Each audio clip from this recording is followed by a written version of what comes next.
go. And then I'm gonna go back to the Zoom here. And yes, so we are live on Facebook. Yay! Okay, so now I'm gonna start letting people in the room, and then we will get started. We'll get started at about 5 after 6. Okay. Let's get my bottle set up. Oh, okay, there we go. All right. So hi, Kayla. Hi, Monica. We are actually going to start at about 5 after. We're just going to give a couple more people to join us. And yeah. So thank you so much for joining us. Monica, it's like 3 a.m. our time. Monica's also in Cape Town, South Africa. Oh, you guys are 3? I thought you were about 6. You're 3, no, huh? No, we're 9 hours. Oh, okay. Okay. 3 a.m. here. The things you do for the business, huh? I know, and I know.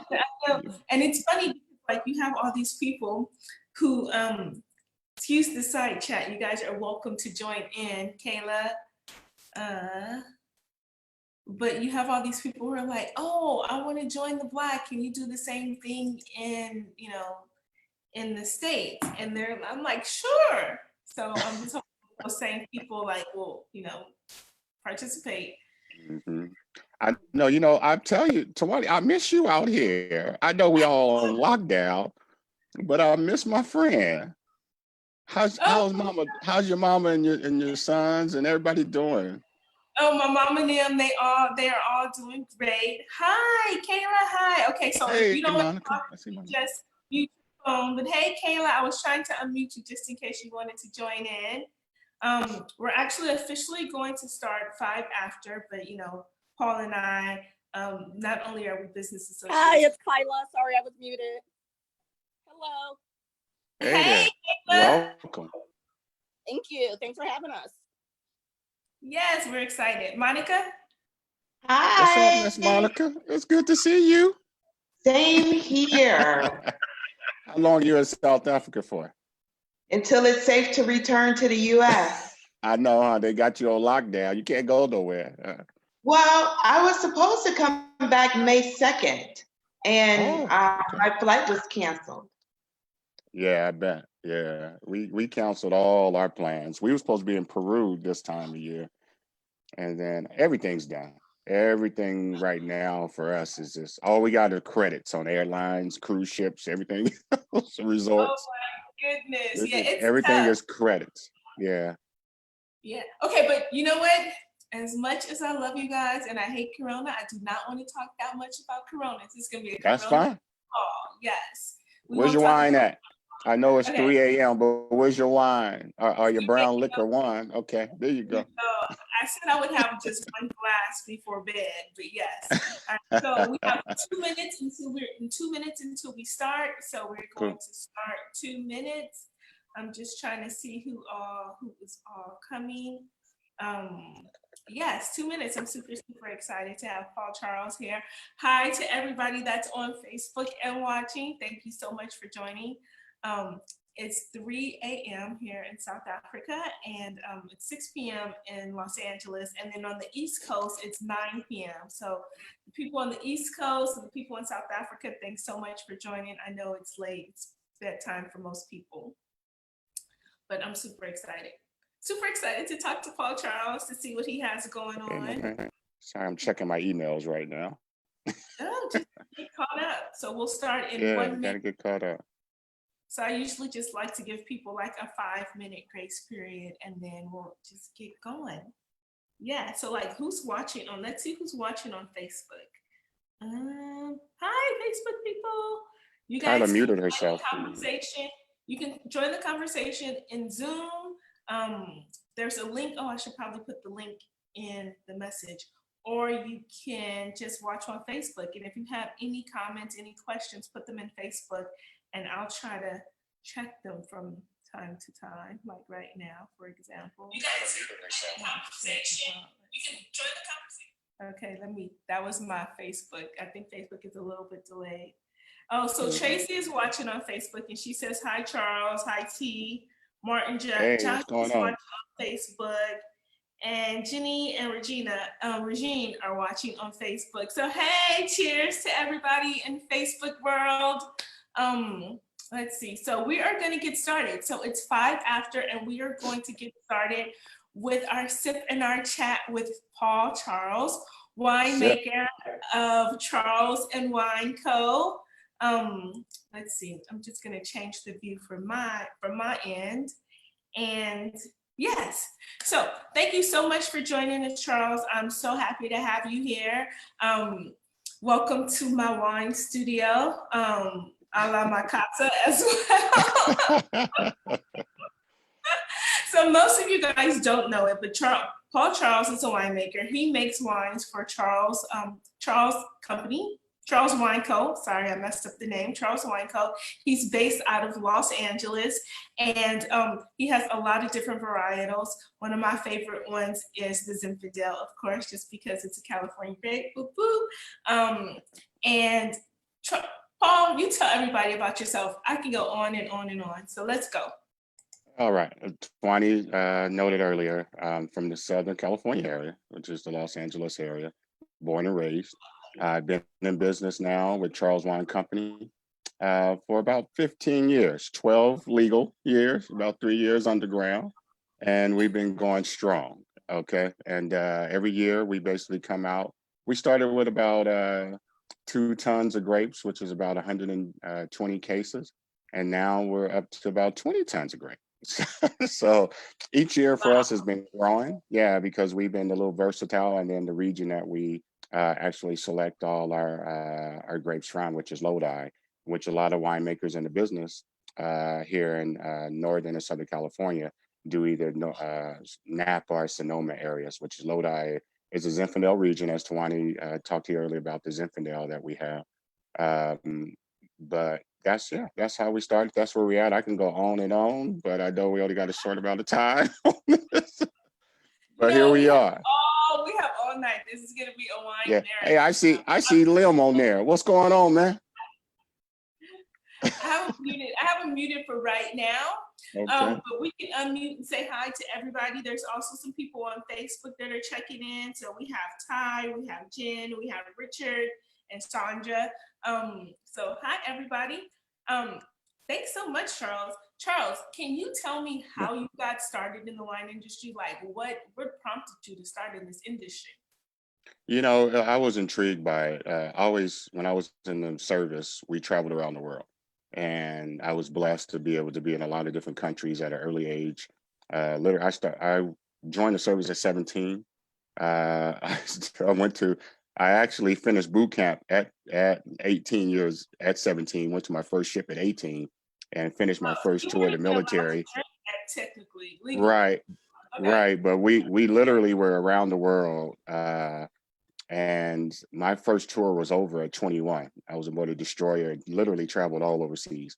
And so wine over there at 18 years old, you can have, and you know, any type of wine, alcohol, or so forth. But when we got back to the States, we couldn't have anything, but we would go to the package store, get that Boone's Farm, you know, for $1.79 because we didn't have no money, you know, and we would just enjoy ourselves. Wine was always a better alternative than a lot of the other alcohols that were out there. We wasn't, you know, truthfully, you know, as I told you this before, Tawani, I think I told others, I was never a drinker in LA. I didn't drink until I got into the military.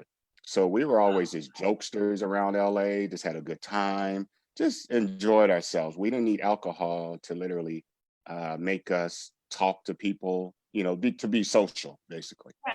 But So that's when your passion for wine pretty much developed, was when you were yeah, young, just traveling the world. when I was a little younger and traveling and seeing all the different varietals that were out there, that what people were drinking as well, from sweet to dry. It was just very unique. And then actually to try it with food, which was, you know, I didn't try that. You know, you start dating, you start going on different things, and people start sharing things with you, and it was just a way. You know, it was a whole lot of things that got me involved and into it. But once I was hooked, I was hooked. And so then once you were hooked, what made you decide to make it? Because I mean, drinking wine is one thing. I think there's a lot of people who actually just like to drink wine, right? But that doesn't mean that they actually become sommeliers or that they become winemakers or that they even work in the wine industry in any way. So what was the thing that made you say, you know what, I want to have my own wine brand? Well, it was literally the travel behind it. Even back in the States, I talked about when I was early, younger in the military. But even back in the States, when my wife and I would try different varietals. Okay. And then we would literally travel to different wineries in different regions to taste different things and taste and take notes. So one year we decided, you know what, we got to take 2 weeks off of our work and we got to fly over to Florida, drive across country and stop at as many wineries as we could stop at. Now, this is before Google GPS and all that. This is where you had the Garmin's in your car, and you would turn on different roads and all that and plug it in, you know. So we would literally find ourselves on back road wineries, family owned, from Florida all the way back to California in 2 weeks. And we found some very interesting people, some very interesting wines, this stuff that you didn't see in the wine shops, grocery stores, or your local restaurants. And so that's when I was like, man, there's a whole different world to this. And then when you get embroidered in that whole family aspect of it, where you drive up on a farm and there's just nothing but dogs, there's no buses parked, there's no cars, but all they do is know and love wine. That was hooked for me. I was in. I was like, this is me. I don't have to be some scientist. I don't have to be some chemist that they talked about. I don't have to do this because all I knew was the large world of wines, which are all these big brands. But you forget about all these back row family owned wineries and vineyards that this is what they do for a living. And they don't do it for the love of money, they do it for the love of the vines. And so I was just hooked. And that was it for me. And then so when after that, we went on a tour throughout Europe. I was injured at the time. I took about a year off of work after my surgery. I had my first neck surgery. And my doctor said, you need to just travel. My surgeon was like, you need to just get out, you need to travel. And he said, try Italy. And we went from Italy to France, we went to Switzerland. We just constantly kept traveling throughout all different wine regions throughout the world. And our notebook that we had was literally like this thick on different notes and different type of wines and so forth. Well, my birthday came up. We got my wife took me to Temecula, and she brought me my birthday year of 1967. It was a French wine, and the guy was like, "Hey, can we open this?" And I was like, "Yeah, we drinking it." I was like, "I don't save nothing," you know. And we just had a good time. And he was telling us about all these different wineries to go to. Well, I took my notebook. Well, we went out to to this one winery. And the guy saw my notebook and he was just floored with it, this winemaker. And he said, let me show you my business. And we literally drank wine. They were the only ones in the shop. He said, my family doesn't want to get involved. So I'm thinking about selling everything we have here. And we walked the vineyards. We did barrel tasting. We drank wine. And he said, would you like to learn this trade professionally? I said, yes, I would. And he told me about the classes I needed to take and so forth. But he said, you drive up here every weekend. I would teach you whatever you need to know. And for 2 years, I literally worked at that winery and did everything I needed to do. And I hustled to learn this trade of wine. And here I am today. I love it. Bootstrapping and all. There's one thing that I know about you personally that you missed out in the story was the part when you planted the vines in your own backyard. I love that part of the story. Oh yeah, I tore them all up. It was one of those things where when you're sitting in your backyard and you're drinking, and you're grilling, and I was like, why don't I turn this into a vineyard, And I literally just ripped everything out. I went to Home Depot, got a rototiller, tore everything out, and I started planting posts. When my wife came home, she was like, "What in the heck are you doing?" I honestly think that you should come out with a brand because you still have vines in your backyard. You should come out with one label that's like backyard wine and just make the wine from the grapes. Like, what do you live in? Like Santa Clemente, Santa Clarita. Yeah, Santa Clarita. Yeah. Santa Clarita backyard wine. Okay, I'm down for it. So I'm looking right now, at them. They're actually blooming right now. Right now we have right now is the best part of the year for me This is the beauty. So when we trimmed all the vines, right now you have a little foliage on them. And then pretty Mhm. soon, in about a month or so, you're gonna start seeing things bud. So Wait, so springtime right is the now best it's time of spring. me. What's that? Right now it's spring. So I'm in South Africa right now. So I'm all confused with the seasons. Oh yeah, yeah. You're in a whole different climate. You're in a whole different year. Yeah, Yeah. as far as the wine region goes. So right now we actually have foliage and everything. So Let's back it up you for one start. second, Paul. Sure. Let's back it up for 1 second because Okay. you know how I am. I love to educate people, right? So let's talk about the season for wine growing. So you start off with winter, and what happens in the winter time? Pretty much, Well, or well, yeah. Well, in the winter time, basically everything is just where I'm basically trimming everything. I'm getting okay, everything really trimmed, getting you know, getting everything rototilled, just getting things right. Because I won't, when I grow all our Zinfandel and our Symphony, everything, when the springtime comes in, I like all the weeds. A lot of people don't like the ground cover, but when you go to those pristine wineries, they clear everything out. But I like all my weeds and everything to keep the ground cooler and covered. It depends on what climate you're in. So in the wintertime is basically everything for me is dead. It's just trimming, getting things right for the springtime. So right okay. So now in April, yeah, right now in March and April, it depends on what type of vines you have. You'll start seeing the foliage growing and how far you cut them back. So you'll start getting, everything starting to grow, starting to come up. It, then you figure in a couple of more months, in about a month, you see things starting to bud. It all literally all depends on the varietal. So right now I have Chardonnay in my backyard and I have Zinfandel. Okay. The Chardonnay is growing a little bit faster than what the Zinfandel is at this point in time. All right, because of the season. We're getting a lot of rain right now, a ton of rain here in Southern California. The sun is out today. I think it's about 80 degrees, which is beautiful, warm. But then I'm looking for that rain to come again this weekend to help my Zinfandel vines out. Okay. And so then so then the winter time is pretty much dormant. Then you have the Yeah, winter spring. time's So dormant. Hmm. that's when things start to like flower and start to bud. And that's when you have to Yeah. do a little bit more pruning. And then in the summertime, what happens in the summertime? Well, you're harvesting. I mean, not harvesting. Well, you basically you basically getting things. You're taking care of those vines. You're pruning. You're taking care. You're making sure that you have enough water. You have enough. You have enough wind to cool the vines and so forth. So you're just making sure you're literally taking care of those vines to make So sure then that by you're gonna that have some time, good grapes during the year. so the grapes What's that? have come. The grapes have come onto the Oh vine by yeah, that the they grapes have start to come change on. They're color. nice and small. They're getting a little larger. You want to basically make sure that everything is cleared out of the way, so you're getting a lot of sun. It depends on the type of variety. You want to make sure you're getting sun for it to make sure that you're coming along towards that time where it's time to harvest around August and September, towards the end of summer. Now let's just make everything clear because we've been talking a lot about your backyard vines, and that's not his actual commercial brand. That's just his home project. Right.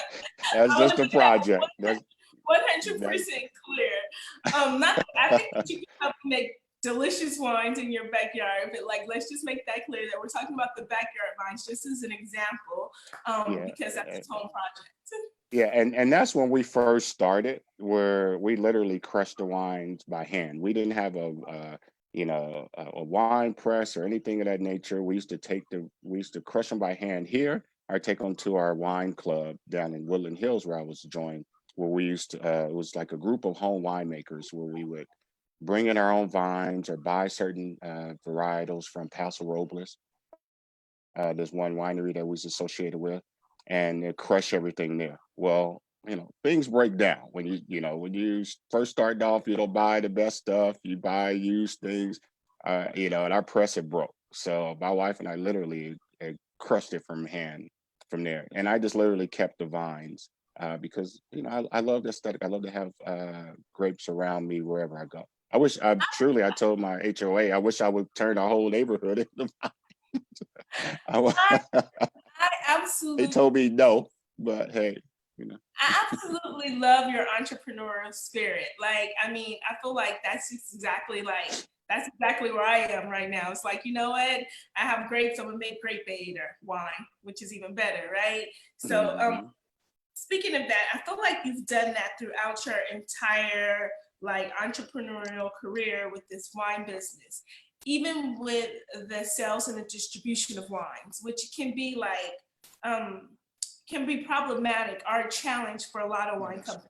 So can you talk a little bit about how, so now you've made this wonderful wine, like how do you distribute it? How do you actually get it to the people? Right, and that's the key. It's like you can have your own brand and anything that you have, but you gotta sell it, right? So it's more so if you truly gotta have that hustle in you. You gotta depend on yourself to get out there, go door to door if you have to, talk with everybody, and then brand yourself. And what this is truly all about branding. And every day I brand myself with my particular brand. Um, let me see. Oh yeah, look at this shirt. I wear this shirt everywhere. You look at my wine glasses when you come to our studio, this is all you see. I wear hats all around. I figure instead of sitting up wearing things that say Polo on them all the time, or would people wear Gucci or whatever your brand may be that you really like, that's expensive or non-expensive. If you have a business, I think you need to show that business out there to everybody. And Always the be way brand. that you always have to be out there representing yourself. And I think that um, with me doing that, wearing these shirts every day, you buy them in bulk or whatever, from $5 to $9. It all depends on what style you get or whatever. People are always on their mobile phones. Internet's in the palm of their hand. So a lot of people are not social. They won't come up and talk to you, but they love to see what you're wearing, what company that you represent, or so forth. And I get more business off of people just walking around, 20 on their phone, hitting me up on like social media, or texting me, or going to my website and ordering. So, case in point, I want to tell everybody this one story. And I was working with this brand manager out in San Diego. He came to me and he says, "Hey, I love what I see you wearing your shirts every single day down here." He said, My wife and I saw you at an auction the other day. It was like a car auction." And I said, "Yeah." I says, "Wow, how you doing?" And he says, "Wow, we went to your website. We ordered 2 cases of wine." I said, "Oh, that was you." I was like, "Great." He said, "Yeah, we turned all my friends onto you as well." And I said, "Oh, I appreciate that." Well, he invited me to do this wine event down in San Diego. And I was like, "Wow, I would love to," because that's what we do. And I started telling him about our business and so forth. And he said, "Hey, I own a company that we do branding for PepsiCo, Coca-Cola, blah, blah, blah." And I said, "Well, I work for PepsiCo. I've been there 20 years." And he goes, "What?" He says, "I didn't know that." So he gave me he said, "Here, there's a number I want you to contact." And it was to his associate. Because he said, "There's something about your branding that it needs to be tweaked." It was my old logo. It wasn't this logo here. Well, they came up and helped me with this logo from what I already had. And he said, "This is going to pop more and you're going to get a lot more business." And he said, "Just keep doing what you're doing and wearing your shirt." And I said, "Okay." And he says, "What other avenues are you um, socializing in, basically on social media? Are you advertising?" I said, "Yeah, I did a lot of Facebook." And he said, "Well, that ain't gonna make you any money." He said, "Okay, instead of $300 you spend on Facebook, wear your new shirts to Disneyland." And this is what he Oh, told me. He said, "You, your wife, and he said, don't put it on the little one." He said, "You got anybody over 21." He said, "Spend that $300 at Disneyland on tickets." He said, "I guaranteed you'll get more sales." And he was not, I'm telling you, we did it.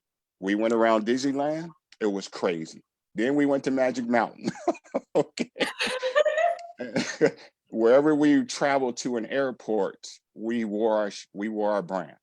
Even though I don't sell overseas, and I travel everywhere. So it's like we have more hits and more sales than anything we did advertising in newspapers or on social media from representing ourselves with this, $5 to $9 shirt out in the community. So that was a better way how we branded and spent our money. So, hey, Paul, I have a question that's on Facebook. So I'm just going to go to this Sure. Facebook question right quick. And it's from Gina. Hi, Gina. Hi, Gina. So it's from Gina. And Gina says, did you find your branding corporate expertise helps you with your wine and passion projects? If so, what elements, sorry, I got to see more. What elements are transferable online?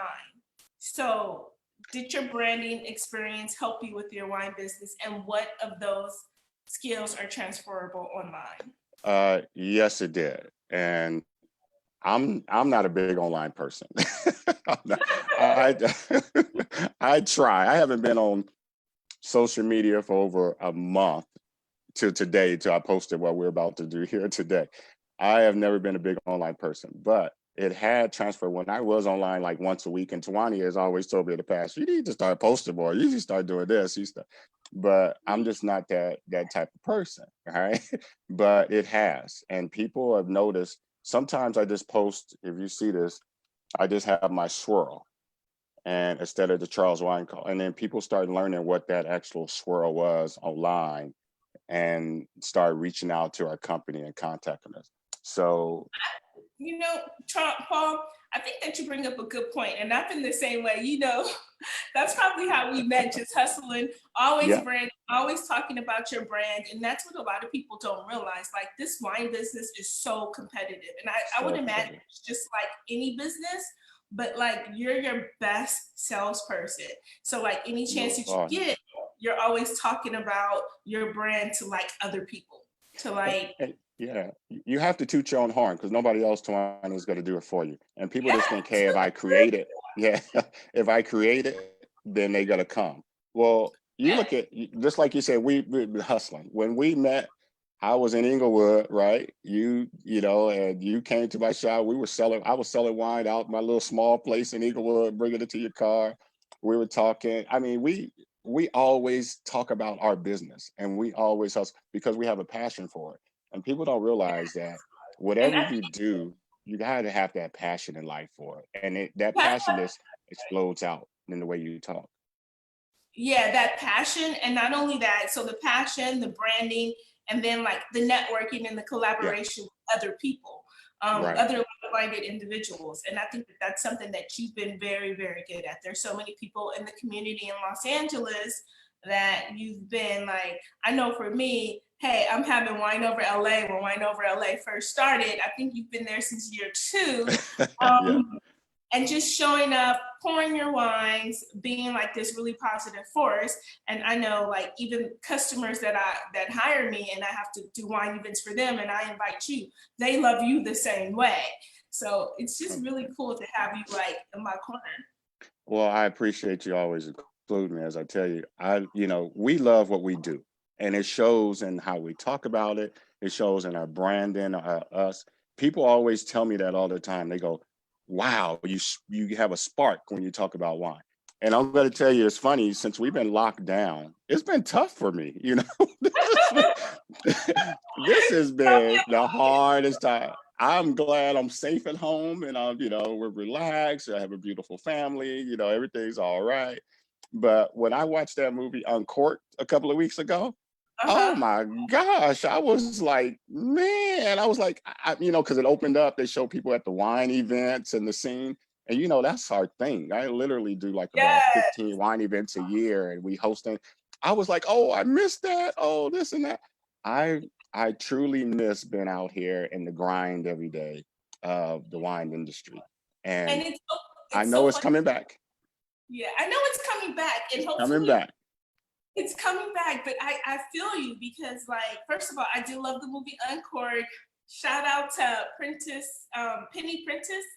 That movie was Great amazing. I movie. love the fact that they mixed like family and the background of like Yes. working in this wine industry, trying to succeed in this wine industry with like Yeah. real life everyday challenges, right? Because a lot It of was times people don't see that. Like, Yeah, it um, was a realistic movie. Family wise, it was truly realistic it on was what very our realistic. our family think about what we're doing in this, and they wonder why. You know, they're like, why are you leaving that good job? Why you leaving your government job to do this? You know? And I love the fact that and I love the fact a lot of people were like, they wanted a happy ending. They wanted him to pass his SOM exam. And trust me, No, I've sat for my that's not SOM life. exam, my certified SOM exam, and that shit is tough, right? Right. It's tough. And I didn't pass my first time. And so I love the fact that it was so realistic, that it showed that you actually do have to put in work for something that you want. Yep. And you might not be successful like what people think is successful like the first time around, but you have to keep going, because I know that people look at us and they're just like, oh, you know, she's living the life, she's at winery, she's doing this, she's doing that, but they don't see all of it failed until They don't. every single thing. They don't see what goes on before that, right? Before those doors open, all our setup, everything we have to do before that, everything we do after. Pulling all the stuff in. Right. They don't see sometimes when people you hire to come don't show up, and you know, Yes. they don't know about any of that. They only see that 2 to 3 hours of us smiling and pouring that wine and doing that. They don't see anything what happens before or on the back end, the business side of it. You know, this is a time of year where, you know, we had to renew all of our licenses, right? And so people just think, oh, you have a wine business, you have, you know, you have a little money. No, you know, this is everything. Every year goes up in cost of goods, and this year even alcohol and beverage control raised their prices 25. It was like 26% on me. I literally had to pay a couple of $100 more for all of our licensing fees, and we're not even open right now. And You know? We definitely don't mean to complain, but you know, No, not at all. Not at all. You know, I wouldn't change it for the world. Like, I love No. this industry. I love bringing like I call it wine in like a new way, right? Because like I think for a long time, where's everybody's glasses? Oh, I have a glass. If you have a glass, raise it Okay. up. I'm sorry to interrupt you. I'm pouring me some more wine, and I didn't want to be selfish. No, you're not being rude. You're not being rude. All right. Go ahead. I think for us as African Americans in the industry, it's just it's important for us to have visibility and access, right? So visibility and access is something for me that when I came into this wine industry, there was none. Like, I was searching for like people who look like me in the industry, and literally there was hardly anybody in this industry who looked like me at the time. Now there's so many people, which is so great. So now I'm just like, I love it that I'm not the only person in the room. I love it that there's so many people being featured in like national magazines and like TV shows and movies. Our LA Times, huh? Tawani? You Don't be leaving yourself out of all this. Don't be leaving Toot your horn, girl. You didn't work hard. No, but I mean, I have worked really hard, and I'm super proud of that, 100%. But I'm also so proud of everybody else in this industry. Yes, who's like me too. Up, and they're so educated, and they have really great products like yourself, and like there's other winemakers. Theopolis is watching on Facebook. Hi, Theo. What's going on, lady? Huh? Yeah. Regine is watching on Facebook, and she has a pretty amazing wine business and a book. And let's see, who else is there? Maya's there. Hey, girl. I miss Theo. I miss doing events where we got to get together. We got to all do. Tawani, you should put a group together on your next call. Wait a second. We got to get together. We should all do. What is Wine Over LA? Hello. I know, but right now I'm talking about COVID-19 together. All right. Oh, you know what? This is. I'm talking about lockdown together.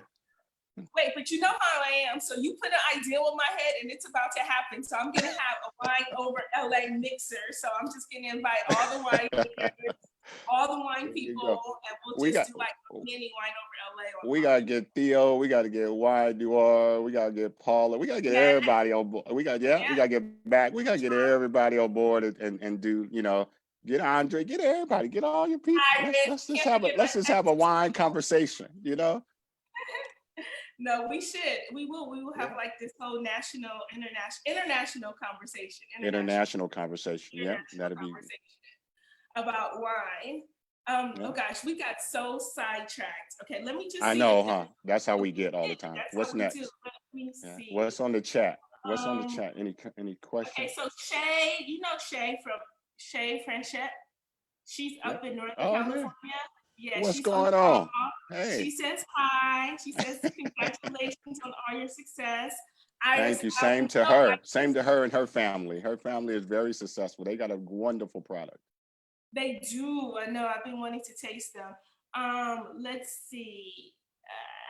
Yeah, there's everybody. Stephanie. Stephanie says your story is very inspiring. Ah, All right, so let's get back to it. You know what? I'm gonna open it up for a minute to some questions from our Zoom listeners, and let's see who's on Zoom. So I'm gonna unmute everyone. Hopefully there's no crazy people on the call right now. Sometimes people hijack the call. But hi, Donald, how are you? Hey, what's up? It's been a long time. I know it's been a while. Welcome. I like that. He raised the glass. See, that's proper etiquette, huh? Yes, so let's see. Let me just change the view.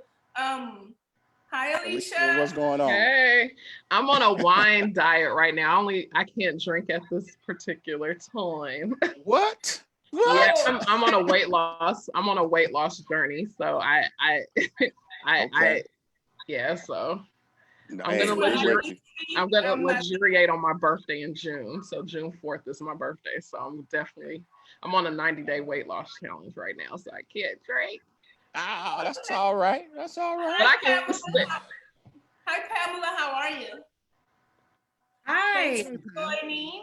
So I'm not in the wine business, but I'm in the wine business. Consumption. That's what it's all about. What's all about. I love it. I love it. And That's exactly I see Lim out there. Mr. Lim, what's going on, man? What's up, Paul? How you doing, man? How's everybody? We doing good, man. It's been a while, brother. It's been a while. Hey, I got news for you. I got to talk to you, but yeah, you know I'm out here in DC, so I expect to be out there by this month, matter of fact, but they got shut down. But we definitely need to talk. That's right. So, No, Lim, hey, I'm here, brother. Lim, what are you drinking? Actually, so right now what's available to me is Cooper's Hawk Winery. I got their night jars and dessert wine. Eating it with a little bit of dessert tonight after dinner. Nice. So my Seven Sisters did come though. Here's my order from Seven Sisters from South Africa. So I have my 2-case order right here. The Chardonnay. You were just out there, huh? Yeah. So I ordered. Yeah. Yeah. So these are their Brutus collection, and then the Seven Sisters. I hope to import them soon.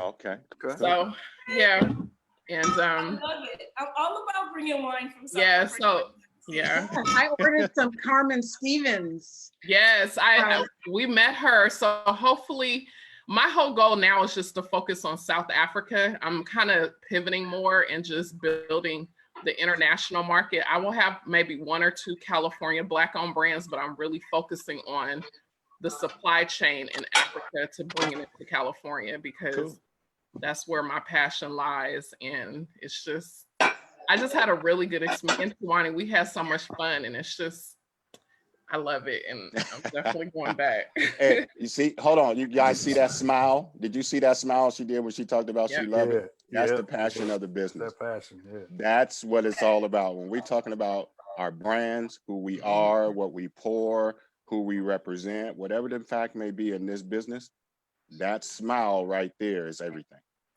And then too, so I have one question, because you guys know I'm always about like business, connecting people. So we have a comment on Facebook. Stephanie says, Alicia, how did you get the Seven Sisters? Please help me get it in Florida.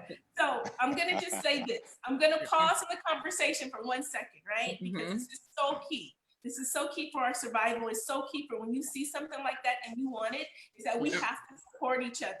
So Alicia, please tell Stephanie how she can support. And like my homework assignment to everybody is when you see these brands that look like people like we, that you figure out, because for our businesses, sometimes you have to take the extra step and you have to actually find a way to support the businesses. Yeah. We're not on grocery store shelves, so it's not as easy to go to the grocery store and buy this wine. You have to take extra steps to do it. And it might be a challenge, but trust me, it's so worth it. So Alicia, Most can you definitely. tell them how they can find Seven Sisters now or in the future? Yes, So right now you can contact me at thewinenoir.com and I can direct you to the owner, and I'll put it in the chat if she's in the chat. And Can you put until I the name in the chat. Sorry to interrupt. yeah, I'll put it in the chat. So, and then I can direct you to their website. And then And she you needs can, to check that's on Facebook. She'll just put the link in the comments on Facebook. yeah, Or so you can put it here. Yeah, perfect, in the chat. yeah, So because their wines used to be here in the, and I used to have their wines and I sold out of it. So now with COVID, I had to pivot because my goal was to like do a major order, but I'm kind of holding off right now due to I don't want to have a lot of inventory and not have, a plan of Right. selling.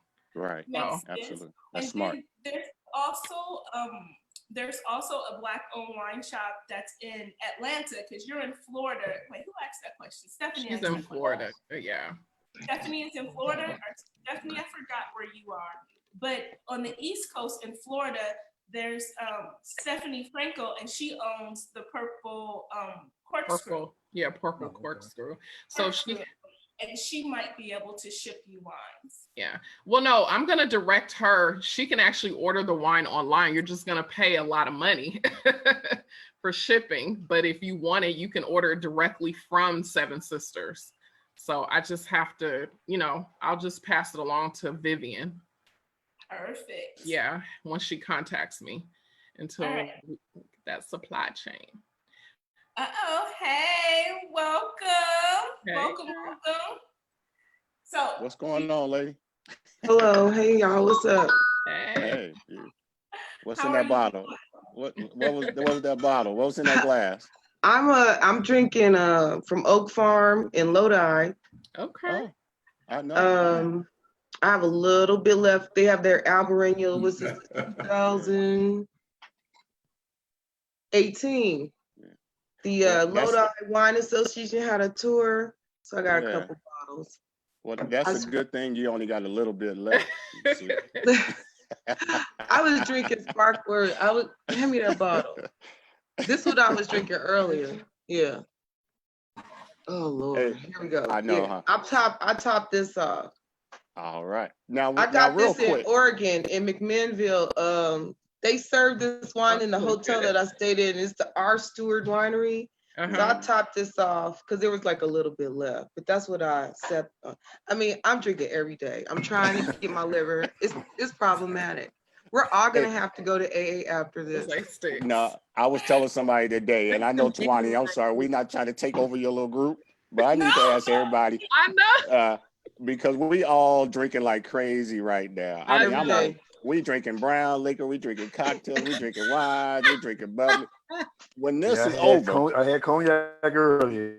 Yeah, see, when this is over, we got to get liver. We got to detox. We got to seriously dandelion tea to detox because we not driving. Liver detox. I'm serious. Yeah, we not home. We at home, and it's like, well, shit, why not?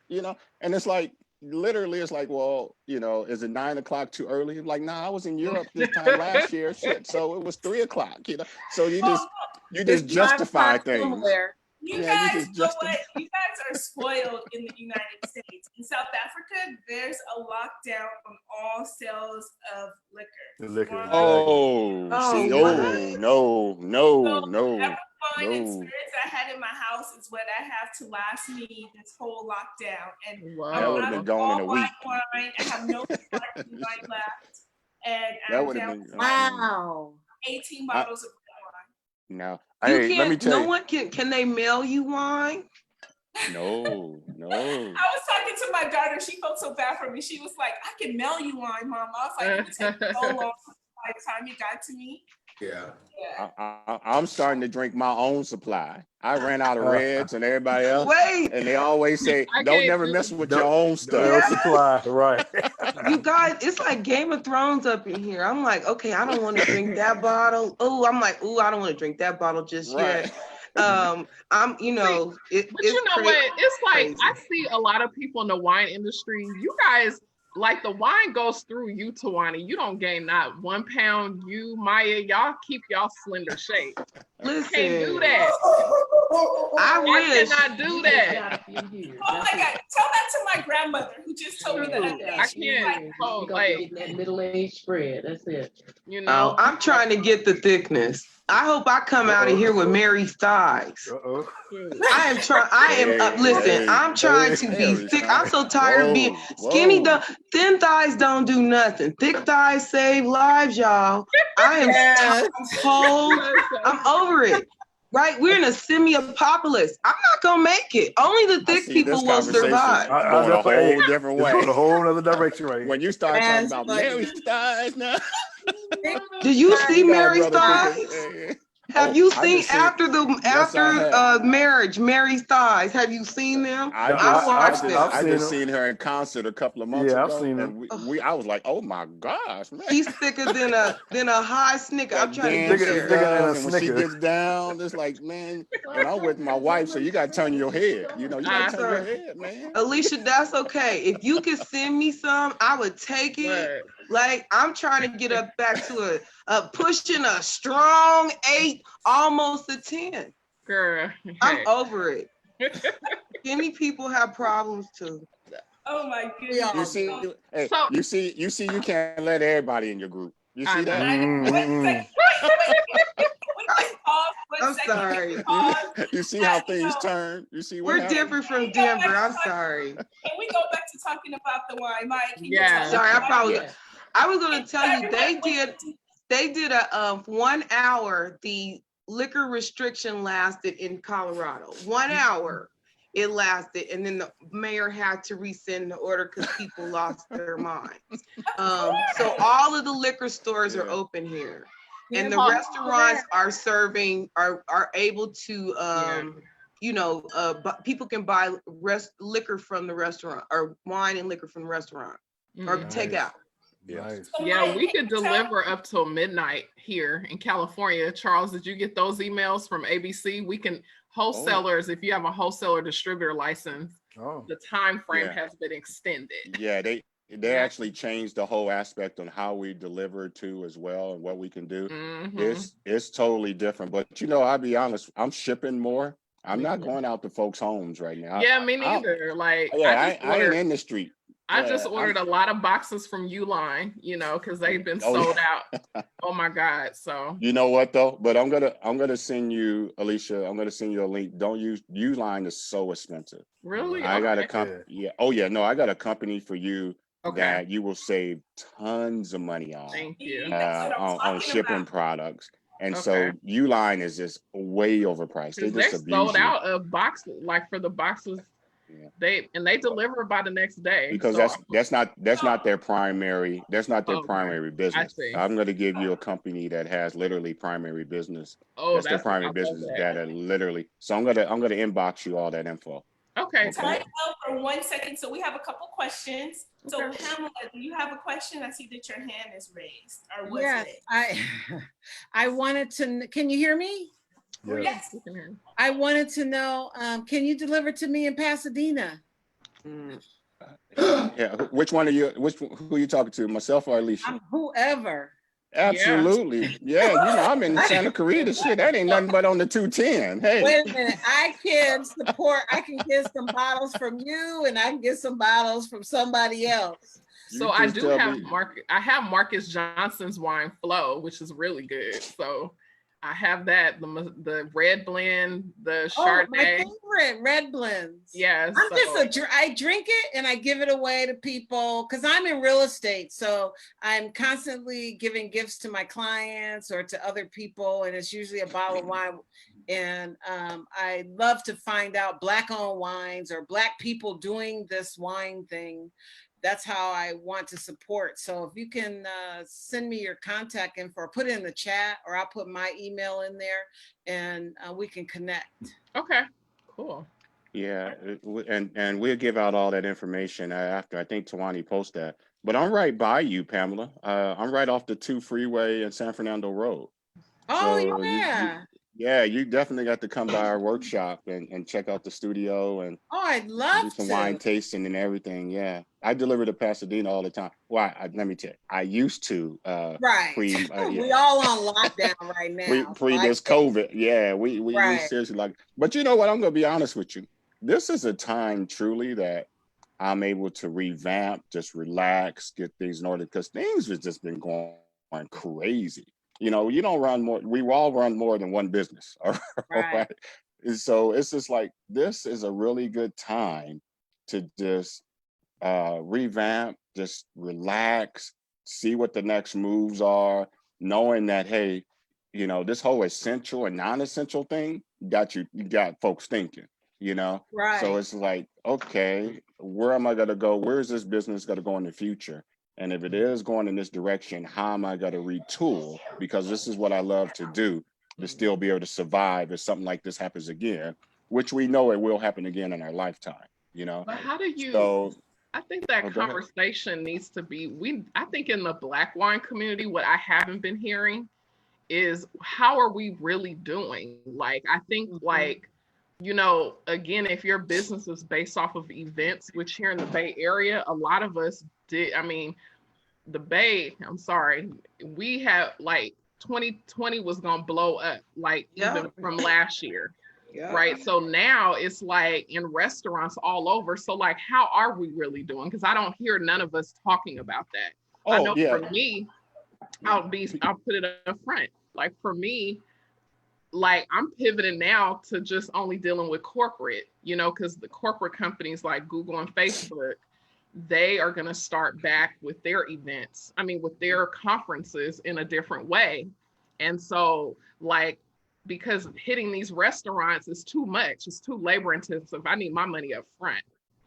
You know, right, I can't do, I right. mean, I can do 30-day, but it's like pivoting, but I don't really hear none of us talking about as winemakers, what is our strategy as a collective? Everyone is doing their own thing, but there's not this collectiveness of talking about the business and like exchanging resources and things like that. I haven't heard that conversation. Well, we all need to get together and do that. And I think that's part of the African American Wine Association, the Vintners Association, that with this happened, we need to get together and talk about Yes, I that agree. and see things because we all doing our own ways to survive. Because this is the thing about us.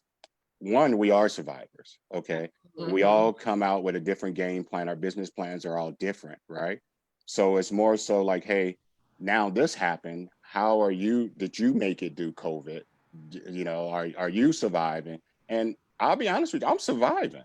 I'm truly, I'm getting people calling me all the time for wine orders and local pickups and different things of that nature. But I'm not delivering wine anymore. I'm just literally, having GSO come and pick it up and deliver it to everybody. So I kind of changed my strategy on who I ship it to and how I ship it. And it's not about, the quantity literally that I ship out. It's just like keeping customers that are repeats and so forth supplied. And so we need to really talk about how we're doing that. We need to get together and do like, I see all these large wineries, like how Tawani's doing this right now. Yeah. Like I was talking about, have a platform of all of us, Alicia, on here, and then have a deal where, hey, we ship to you a little bit of everybody. So a sample pack or so Well, forth. see, that's what, and see, during this I time guess frame. that's what that's why I started my business, because when I first started the business, I wanted to have every Black, because I feel like if you're not a big player, if you don't produce thousands, like a lot of cases, most of you're considered a small producer. So instead of me making a label, which I could make a label and just compete, but it's saturated with labels, but there's no Black distribution. There's no Black wholesale. What Black person owns Wait a their minute. own warehouse? I'm sorry. Let me cut you off right here. That's where Lim Howard right there. Lim, raise your hand. Raise your hand. So that's why he's in the DMV. This I'm is in the brother Washington, I've been DC. working with. And so that's why I say I've had a couple of hiccups because I'm in. And I'm sorry for taking over. No, that's okay. I've had a couple of hiccups because I'm in Maryland, Prince George's County. So I'm having to switch my operation over to DC because to be honest with you, it's just more lax. So that's what I got to talk to you about, Paul. So basically, Well, hopefully when all this gets done in the next month, I have a warehouse, be able to receive product, and I've already got a couple of retail. Like you said, a brand. So I got a couple of several actually of restaurants, and that already who wants to pick up, or buy wines through me. Paul, I'm pushing your name everywhere I go. Appreciate that, brother. Yeah, Appreciate so that. Yeah. I gotta make it happen because my word is on the line now. My name is on the line. Now, Lim and I have worked together before over the past years. Okay, Mhm. I ship my wines out there. They had wine get-togethers, parties, podcasts. They did live stuff. They done a little bit. They done a little bit of everything. They hustle in the wine business, and so we all know when you're dealing with license and getting buildings and different things like that, it takes time and capital, right? Yeah. Right. And it's a lot of unexpected expenses. And then it's a lot of unexpected answers where you think one county is going to work and then it's not going to work there. Then you got to move. That's just the nature of this whole wine game. And so I'm Go glad ahead. Lim is going over to DC right Oh my now goodness, y'all! because I got a lot of business over in DC, and That's a lot of awesome. people are, especially Virginia, is mad that I'm not shipping wine out there to them right now. Exactly. So this They are is mad. the I got a experience. cease and desist order from them. What I was gonna say was that my white counterparts, my Caucasian counterparts that own their own distribution, because I'm also a supplier. I have accounts with other distribution houses, right? And what I noticed is that they have the winemakers will pay, get a smaller distribution if they can't get with Southern or Constellation or the other. They will invest in a distributor and a wholesaler because they know that they got to focus on producing wine and they got to market and brand. These white brands will invest in businesses like ours big time because they see it as an added arm. And so that's the struggle that I've been having with our Black wine community, is understanding the essential need as you being a winemaker. Yes, you're going to do your own distribution, but it's important to invest time, effort, and money in a distributor, because we will allow you to take the stress off of selling. It's like a partnership. So that's why I pivot to Africa. But Alicia, hold on 1 second. Let me just say something. All of us don't have the same goal. All of us don't want to get with Caucasian distributors. All of us don't want to, give our hardworking name and brand up to somebody unless it's very beneficial. Some of these people have come to me over the years and they want to give me hardly nothing that I work for and what I'm trying to build for my family for the future. You see, so I don't mind hustling to doing what I'm doing to take that quick dollar. I don't want their quick dollar. Okay. If you want to take part of the brand, sell one of my varietals for X, Y, and Z, that's fine. But if you want all of it, absolutely not. So all of us, as I mentioned earlier, all of us have different business plans, right? Yeah, but so we all got a different goal in mind. I don't want anything to do with a distributor. Okay. As far as if it's not. Oh, go ahead, Twan. I think what's key and what's missing in our community is the education part of it, right? Yes. So what you have to realize is that a lot of people who look like we are new to this industry and they don't know the laws. They don't even know that there's a 3-tier system, right? Yeah. Some people, they get a wine label and they think, oh, I'm gonna just have a wine label, and they think they could be like Master P and sell the wine out the back of their trunk. Basically. It's not that easy, it's not as simple as like if you have a record and you're trying to sell that record. Selling a bottle of wine is totally different. So I think it needs to start first with education, right? And so and building this community of people who can network together and people who can use each other's resources, right? So we can talk all day about what we're not doing, but I mean, I challenge you. I'd love to put together some kind of like wine symposium. We can even do it online while we all have this time, and then we can get expertise in different areas, and we can have breakout rooms. So we can meet like this, talk about what we want, and then have different breakout rooms. And if you have expertise in exporting, together, and people who somebody's on. But hey, Tawani, I know somebody else is. Wait a second. I think it's because. Okay, wait a second. Yay. So, sorry. Okay. I don't think about it as what we're all not doing together. I truly, as dealing with a lot of us all the time over the course of the years, we all Somebody, like truly. Somebody somebody needs needs to to mute get off what's going on. Facebook. It's like a Hey, recording. Kwani, I know somebody else is. Yeah. Okay. Get out of Facebook. Okay. Okay. We all different, and we all just got different business plans, and we all want to work together in a certain fashion, but we're all not going to come together on everything. I don't think about it when we're all not joined together. I see yeah, that's the Facebook reverb. I'm gonna mute everybody for a second, and then I'm just gonna unmute the person who's talking. Okay. Paul, go ahead. Yeah, so I think that we always talk about this. We always all want to work together, but we are all different. We all run our businesses different. We're different people, okay? And so we definitely work together in a certain capacity. But as business wise, what I learned, everybody's not always business tuned together to work right on the same level, okay? But we can come together in a different aspect of it. Just hey, you're not going to work together same time with you and your own spouse or you and your family on a business level. So how you think you're going to work together with a different, somebody different that has another just a like business like yours? That's unrealistic. That's truly just unrealistic. So we can have these suppositions, we can have these talks, but it's a middle ground that we all got to look at and say, hey, when the push comes to shove, or this is what we have in common together, or because a lot of people in our business work with a lot of distributors. Their stuff is mass distributed. A lot of us are out there hustling day to day, from either it's events or your own wine shop, or different, and just a little bit of everything. Paul, let's just pause for 1 second, just because Yeah. we do have a lot of people who actually work in the wine industry who are on the call today, who are also Great. on Facebook.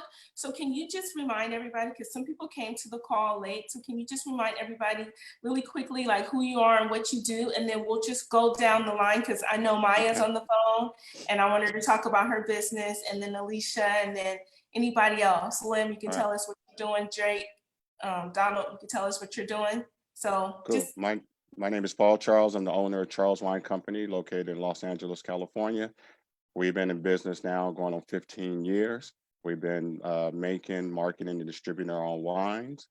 We've been licensed for over 12 years. We started as a homemade wine business, and grew to, to local wineries, making our wines. We primarily based out of Lodi, California, where we currently work with 2 different vineyards, where we have stake in and get literally work over 60 acres of vines.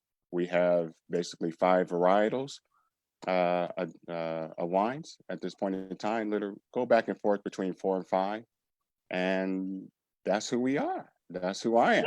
I mean, I can go on and on, but I know we only got a certain amount of time.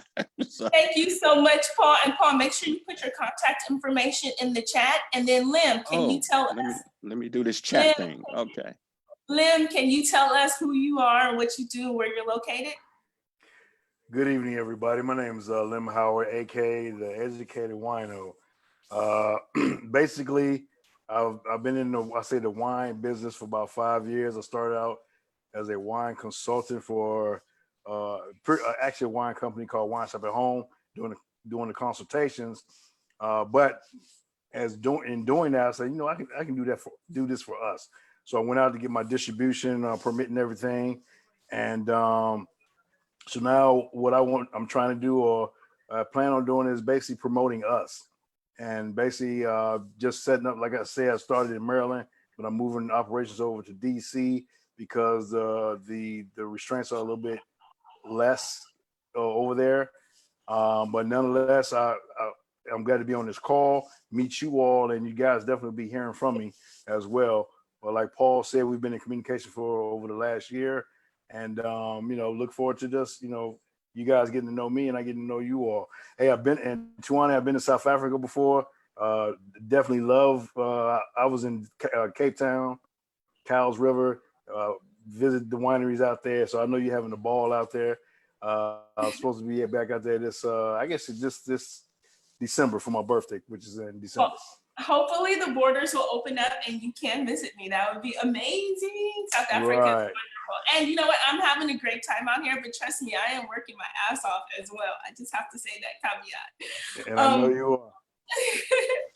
Maya, Oh, hey, how you doing? I'm good. Oh, you want to How talk about are what's going on? Okay, hi. So we're talking about what's going on. So really quick, so much. yeah, my name is Maya Parrish. I'm out here in Denver, Colorado. So I am a certified somm. I have my own business. We do wine events and education. And then I have another company called Parrish Media, and we do startup education. Right now, we're really talking about surviving Corona and business stuff. So I had to move. I do a wine event with the Wines of South Africa, WOSA, and it's called Night in Wakanda. And so we did one last year, and we were slated to have our event on October of this year. And I worked with the Denver Arts program and the McNichols Building Cultural. They provide me with a grant. We had to postpone. I made the decision to postpone the event to September 21. As I am in large events, I've run a full service event company. We do in-home. I had 2020 was everybody's year. I don't know about y'all, but I was doing it big. I'm speaking engagements. We got some stuff, panels, and all of that. And now everything has stopped for me on that. I don't believe, like I was telling them the other night, large events are the last thing that's going to come back with all this, with the coronavirus issues. And until there's a vaccine, I can't see, or a protocol, I can't see that happening until sometime next year. So we're rescheduled to the fall of next year. And because I have to rely on restaurant and the wine community. Wine community is fine, but the food community and suppliers, it's going to take them a long time to recover, and trying to get sponsors for your event to do your event for free. Even though I obtained protein this year, okay, because I found out that was the secret. Who knew? Get some meat and the chef will do your event.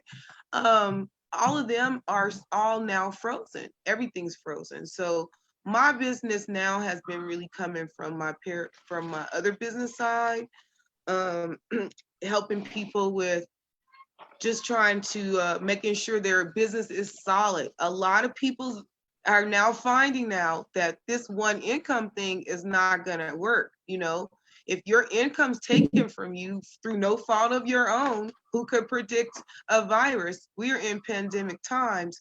So what are you gonna do? Do you have other ideas? Are you creating content that you can sell from your house, right? With no contact delivery? Are you talking to other people and gleaning ideas? I'm just trying to provide as much information. Like we're doing a series right now on the stimulus package. People are calling me today talking about, why didn't I get this? And I'm like, I'm not an expert, and I deferred them, but I'm like, if you go read the language, it's really interesting what's going on. These small business loans, have you filled out that stuff? That stuff is crazy. The grant, the protection, the paycheck protection, all of those things are for us to be supported. They have one for Psalms now. They have one for winemakers. Everybody has some support that they're having. But while we're waiting, what are you doing? You can't just wait. You can't just watch your business just like fall apart, right? You got to figure out what you're going to do. Yes, that's very, very key. Let's see. Thank you. Make sure you put your contact information in the chat so that we can share it with everybody, just in case they need to reach out to you about some of that information. Pamela. Hi, Pamela. Do you want to talk to us about what you do in the wine industry? Uh-oh. No, she's on mute. She doesn't want to unmute herself. Monica? No, I'm trying. I'm unmuting myself. Okay, there you go. Are you done now? Unmuting? Okay, perfect. Yeah, so I'm not really in the wine business. I am a supporter of the wine business. I learned about wine and how people become sommeliers, and that's nothing that I am interested in.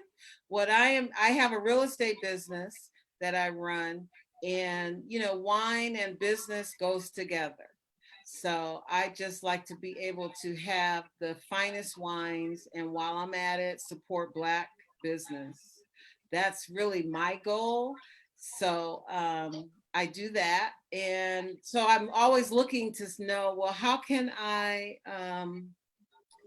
find out like this, the Wine Noir and Charles Wine Company, never heard of any of this. And Carmen Stevens, I'm like, I'm in heaven because I'm learning so much.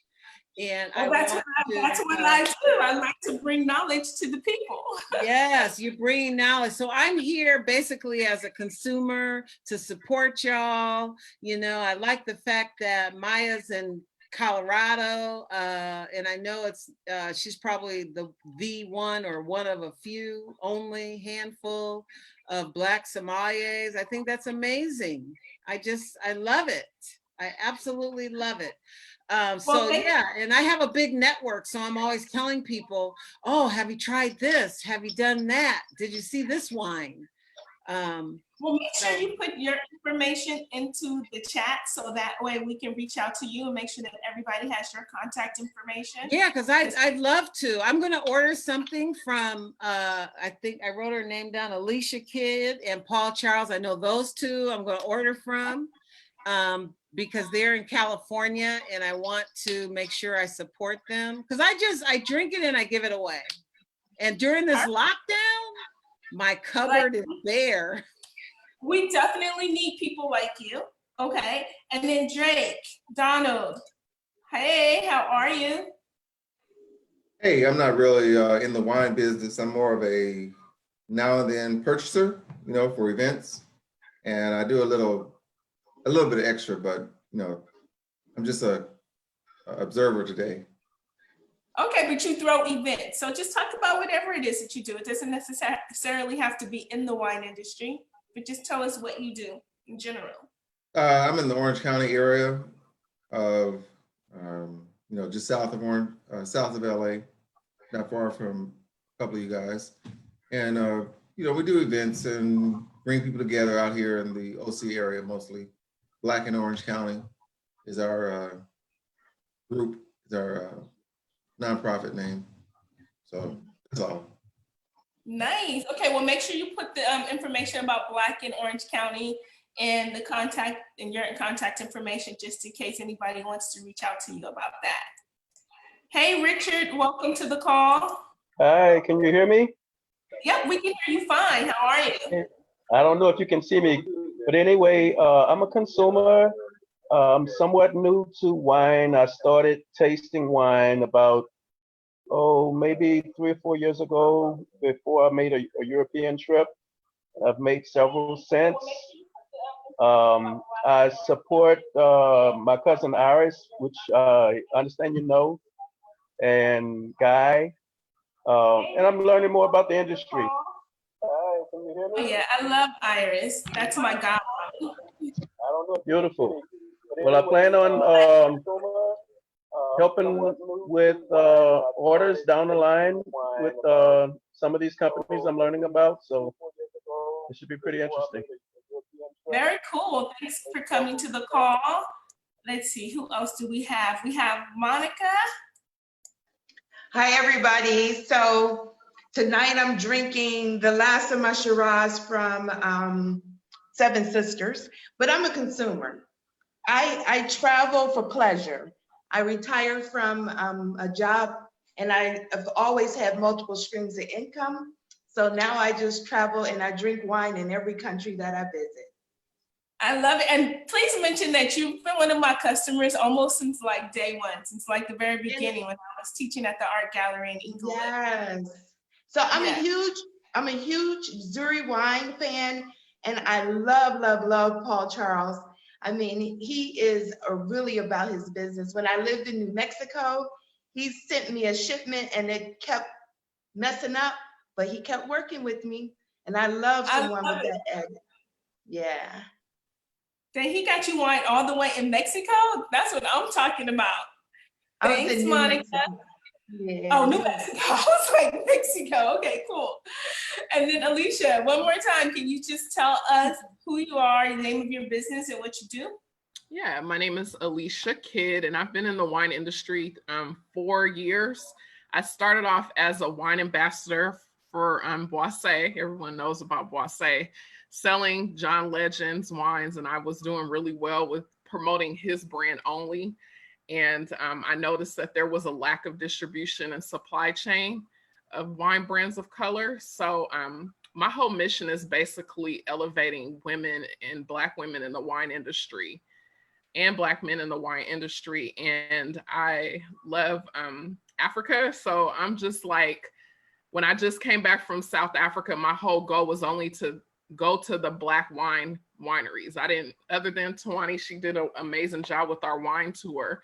But my whole purpose was to build with at least the 66 Black South African owned brands and just really build with them and bring their wines here in the 5th largest economy in the world, which is California. So yeah, I've been selling wine. Some of my clients are Google and Facebook. I work with minority, my other social mission is working with Black owned restaurants. So I like to work with Black owned restaurants to make sure that they have our wines, because I feel all of restaurants should at least have 50% of their alcohol lists with minority brands. So that is my goal. And my future goal is to be one of the biggest wholesaler and distributors and importers for minority owned brands. And then I'm also going to be opening up a wine shop, hopefully at the end of the year, going into early next year. Nice. In downtown Oakland. So we'll see about that. Yes, we are all going to put in some prayers for that and wishing you the best in that endeavor. So just because I'm going to introduce myself, just because I don't know if everybody who's on the call knows who I am. So I'm Tawani Price, and I own Zuri Wine Tasting, and it's a wine lifestyle business. So I say I like to curate people's wine life for them. I like to focus on wine education. I like to focus on access and accessibility to different wine companies. Of course, I love to feature wines that are made by people who look like we, Black-owned wine brands, Native American wine brands made by Latinos, but I also like to showcase other wine brands as well. So if you come on a tour with me, we're definitely going to stop at a Black-owned wine shop, or if you taste with me, we'll definitely taste a Black-owned wine brand, but we also taste all kind of wines just because I love all wines. So that's who I am. And I do this call just because I was doing the same thing in South Africa. And then a lot of people were like, oh, well, we want to connect too. So it's 3 a.m. in South Africa right now. And I host this event just so that I can connect with my wine associates, my wine customers, anybody who's into wine, who's in the United States. But I also have moved online. So I also spread the word, have online wine classes. I have my Wine 101 class, and I'll also do a how to host your own wine tasting at home class. It's online. I show you how to get all the wines, all the foods, how to make your own aroma kit. So it's a really fun class. So tell somebody, sign up, and yeah. And I'll put a discount code in the chat, and I'll also put it on Facebook. So on Facebook, let's go back to Facebook. On Facebook, we have, we have Mary Covington on the Facebook call, and she said, thank you so much for the event. She's learned so much, so she loved hearing from all of you guys. She has a jelly and a jam company, and she specializes in wine-infused jellies and jams. So if you guys after this call can just go on Facebook and put your contact information, people who have wine brands, into the comments, maybe she can use some of your wine for her jellies and jams. You guys should connect. All right, okay, so let's just open up the floor. What time is it? Okay, I think maybe we have about 30 more minutes of just conversation. So I'm gonna just unmute everybody and we can just talk. I'm Oh, gonna wait. have to pop off because Okay. it's a bedtime routine here at the household. It's 8 o'clock here. I gotta go and shut it down. All I right, know what you're but talking about. yes, I know.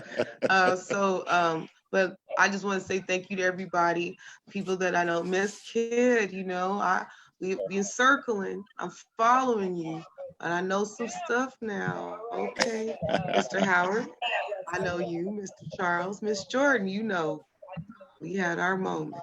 Okay, What Mr. you mean? Drake. What you mean? You know some We had stuff? listen. We kicked it in LA. Don't get it twisted. When all this opens up, I'm scheduled for a trip to Santa Barbara, but I got to go to Irvine. So I'm calling Monica. Miss Price we had hung out. Okay, so me and Miss Monica had a conversation.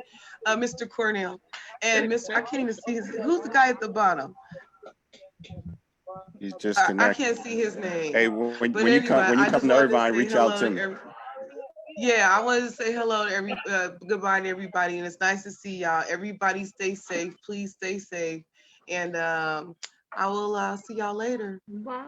Bye, Miss Price. right. Bye, Mr. Have a Charles. good one. Bye-bye. I'll be talking to you soon, Mr. Charles. I got All right, don't come to LA and don't reach out to me. I know. When I come on, everybody know. I'm gonna stay for a week. All right. I'm gonna stay for a week. I'll let y'all You gotta know. come through. All right. I will. Cool. All right, bye, y'all. Hey, is Pamela still on the call? I think she dropped off. I think she dropped off. Yeah, I think she dropped off. But she put her contact information in the chat. So I'm gonna reach out to her. Welcome V30. What's your real name? Oh, sorry about that. I'm new to this. My name is Robert, Brother Juan Dubois out here in Miami. Oh, hey, Robert. How's everybody doing? I'm just first time. I know everyone was introducing themselves. I'm actually I used to be a wine salesman back in the day, long time ago, 3 years ago at Total Wine. So I got beat down by the corporate box, so I left it, gradually, and then basically took some time off to just become a lover of the game again, just reestablishing his palate, finding out, my loves again, because just being in the business for so long,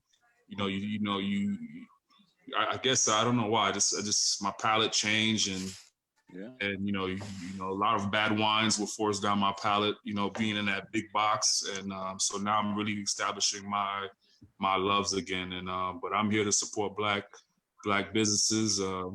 Interested in getting into more black wines and really just promoting us. And I started my wine group out here in Miami, Noir Wine Group. Which I have a few beautiful, wonderful scholars. I mean, like Psalms, writers. Young lady, her name is Dickonish Scott Bonnet. She writes for the Miami Herald.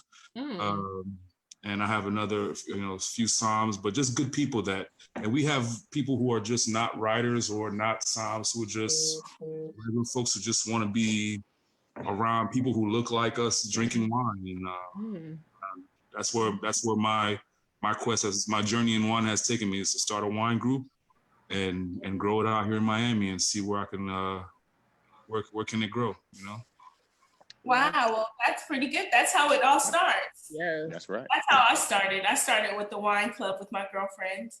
It was like my mom's book club, but we drank wine instead of reading books.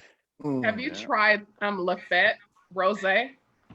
Yes, they actually sponsored Wine Over LA. And because I was asking the brother in Miami, have you tried Lafette Rosé? Is it I'm trying to see if it was the label Black and Gold, if I'm correct. I think I forgot what color it is. It's like pink. It's like black with like pink writing. I think I've seen that label. If the name sounds familiar, I have a gentleman who's trying to get 2 bottles for me. currently, but I heard I seen the color in photos and stuff like that, and I'm very curious about that. It's very good. It's like a dry rosé from south of France. It's really good. I'm gonna try this. So yeah, they sell it. Yeah, it's good. For me, my wine style is mainly I call myself Old Dirty Bastard of wine. I really have no style. Okay.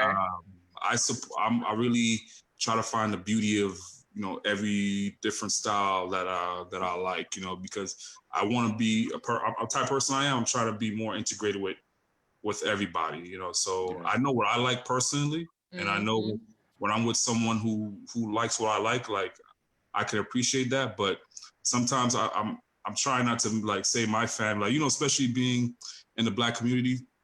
Once you feel like you sometimes you make people afraid to approach you. And so I'm trying to have that more open feel of just, hey, you know what? Just because I know you don't know, but I want you to, we can drink this Roscato. We could drink that together. We could drink that, but you like Roscato, then I want to show you something else that you might like. I'm just trying to just be that more open. So that's why I call myself Old Dirty Bastard Wine. Yeah. Well, you let them be you. You got your style. You still experiencing out there. You find the newer wines to experience, which there's literally thousands of different varietals out there that you would definitely experience throughout your time. And then everybody else, when they experience, just say if you drink a cab, everybody that you drink that cab with not going to experience the same thing that you experience. Okay. Because everybody got a whole different palate. So I like the way what you just said, how you just keep an open mind and let them, don't try to be an expert in it, because none of us are experts in this. There's new stuff every single day, all the time. And so it's more so of just, hey, you got your style, they got their style. You're together drinking socially and enjoying the brand. Okay. That's what it's all about.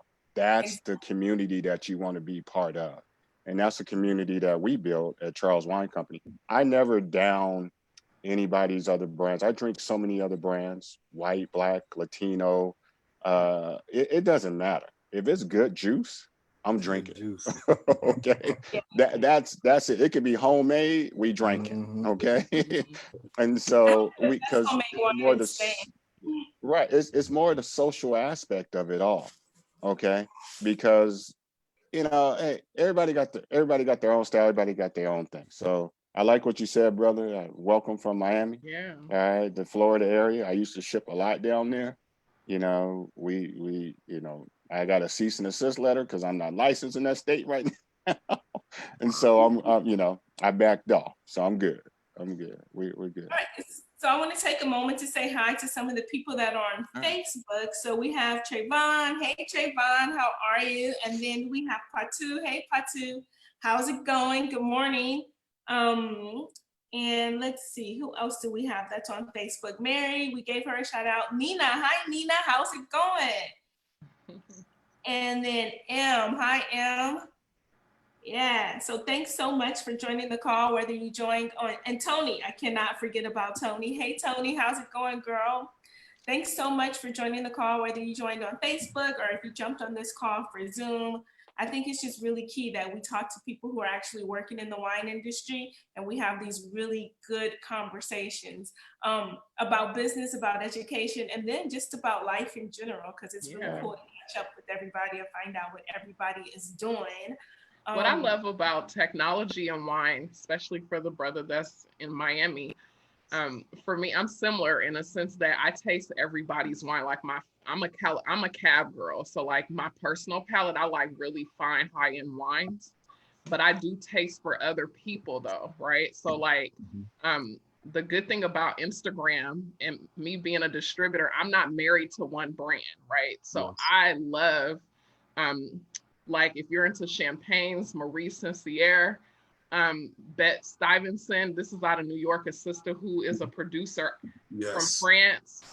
There's a brother who produces blue wine, right? I can't think of his name, and then a Malbec. I just had a Malbec rosé, literally for Christmas. A sister out of LA, till the last sip. So it's just I'm finding all of these amazing brands that are just amazing. you know, and so that's a good thing within our community.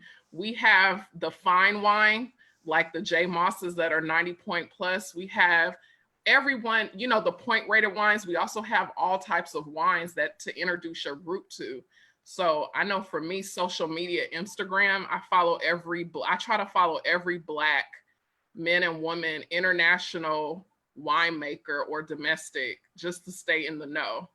And that's what I love. It's like, oh my God, I love it. Okay. I have a quick question. So, you know, and I get this answered all the time because we enter into a lot of different wine competitions.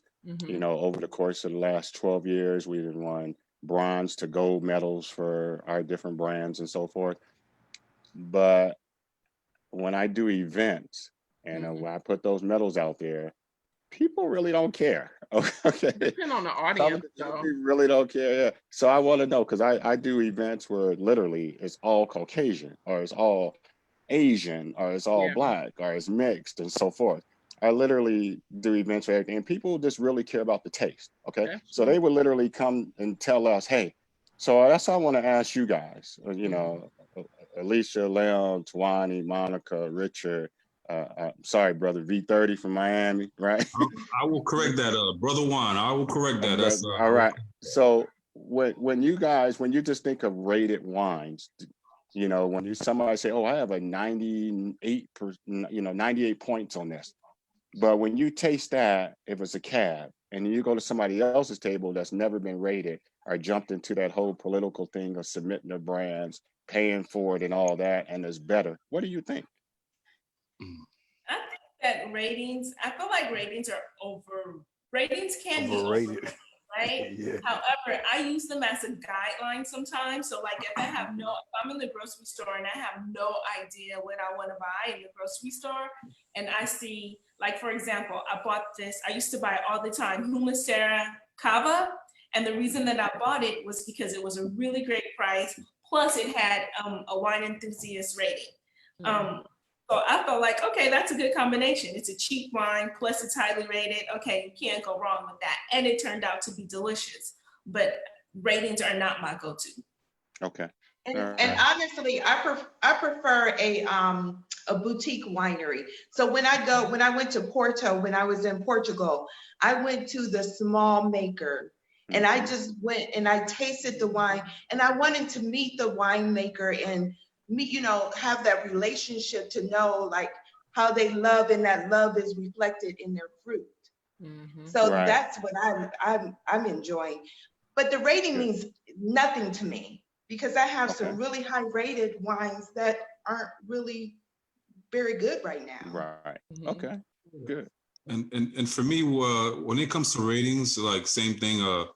Ratings are just easy way to sell wines, like because sometimes if a person doesn't want to hear like the different like flavor profiles and the history of the wine, I would just go to the rating of the wine, be like, hey, listen, 93 pointer, under $20, easy sell, great wine. But for me, if I try to do a tasting table, you want to show your accolades and you want to show what you've earned over the years, but you really want people to see the feel of the wine as far as the taste, the label, all that. This is what the wine is for me, because once you hold the ball in your hand, you let them hold the ball in their hand and they feel it and they taste the wine, and then they hear your story, your family, your heritage. You've been in the game 15 years, you've been there, that's what the things that I think people want. I had one day the gentleman that won Sam Dylan that worked at he went. I had one event where he was there and he was talking to people, and he was not really talking about scores or anything like that. He was selling the wine based on his palate, and if you're accurate on your tastes, and you could say, hey, listen, this is what you're going to get with this bottle of wine, and the client or someone they actually see that, that's what makes it a successful sale. 95 pointers is when you go to those big events and it's loud. Hey, 95 points, 93 points, gold medal. That's what you want to do, because you don't have time to sometimes to tell everybody that sales pitch, that story. Right. You're right on point with that. And I'm gonna tell you, we, as I talked about earlier, and everybody on this call that purchase wines from me or know, over our course of the last 12 years, we have a ton of medals, and I stopped putting the medals out on the bottles and on the table. I have them in our workshop because of the fact that I tell the story of our brand and who I am, what you just said. And people will relate more That's what to I your like. story That's and your travels on where you've been throughout the world, that your education with the wine as far as the travels, not with your degree behind it. And just when they listen to that and they see that smile in your face, okay, Yes. knowing the knowledge of it, I sold more wines without those um, medals on the table Mhm. than what I ever sold before in my life. So I literally stopped putting them on there. I kid you not. Because some people think, oh, well, that's just overrated, or you paid for that, or blah, blah, blah. Because there's a lot of people in the wine industry that come around, from bloggers to salespeople that work in the industry or work at these events, or judges. And, they discredit a lot of that. I was like, I don't believe, what is this? This is what I was, striving to get to, right? Which is a Yes. huge accolade still to us. And I believe in, what we received, but I So, don't think, like some of you guys said, that that's the selling point behind it. It's truly behind the story of your brand. Paul, we have a comment on Facebook. So Stephanie, hi Stephanie. Stephanie's really enjoying the call. She's been commenting all night. Stephanie said that the Psalm 2 movie talked about how ratings are overrated. Yep. And, Yes. I think that, ratings are kind of old school when you think about it. When you think about ratings in the wine world, ratings is how people used to do it before you had blogs or before you could get wine so easily delivered to your Right. door. You get like True. sample kits now. So I think that a lot of people, like for me, if I'm doing research on a wine before I want to buy it, I'll just go and see like if anybody else has blogged about it. I'll go to Instagram or Facebook to see what people are posting about it. That's like my ratings for the wine too. If I don't have the winemaker and I don't like have that person to tell me the story. Cool. But it also depends realistically too. Like in the Psalm series, when they talked about the ratings, like the critics, I listened to this podcast, the Guild of the Psalm podcast, and they're talking about how the critiques, the point system with the Robert Parker, I think he retired. So it's going to change the rating system because now you have more people, more digital critics like on Instagram, and a lot of the Psalms are actually on creating a digital footprint and marketing towards a different demographic. So as as a newer audience gets introduced to wine, that Robert Parker standard of wine is going to the point system, I think, is going to change over time. But just traditionally in this industry, if your wine is rated by Robert Parker or somebody as 90 point plus, it will sell off and I think Mac McDonald, his wine was rated by Robert Parker and it's sold. Like, I mean, I'm just saying, like, from a marketing and sales point, I don't know about it today. I think now it's James Suckling is now the guy like that's taking over. Yeah, Robert, so like Robert Parker. He's the guy like this. I have to admit that I've tasted at Verite, and when I tasted Verite, because Verite has like one of the few 100 points wines, it was like a great experience, right? Because I knew it was rated 100 points, because I knew it was like a famous wine. It was like tasting the Beyonce of wine, right? When I tasted it, and it was delicious, it was great. It was a well-structured, well-put-together wine, but did it blow my socks off? Was I like, oh my God, I'm so amazed, it changed my life? No, but the experience was great. Right. And I think that, with the rating system changes, it changes the whole wine game, because I feel like before there was only Robert Parker, or there was only James Suckling, winemakers were making wines to taste so that they could get rated high by like Robert Parker, right? So you had these big, high alcoholic, big fruity wines.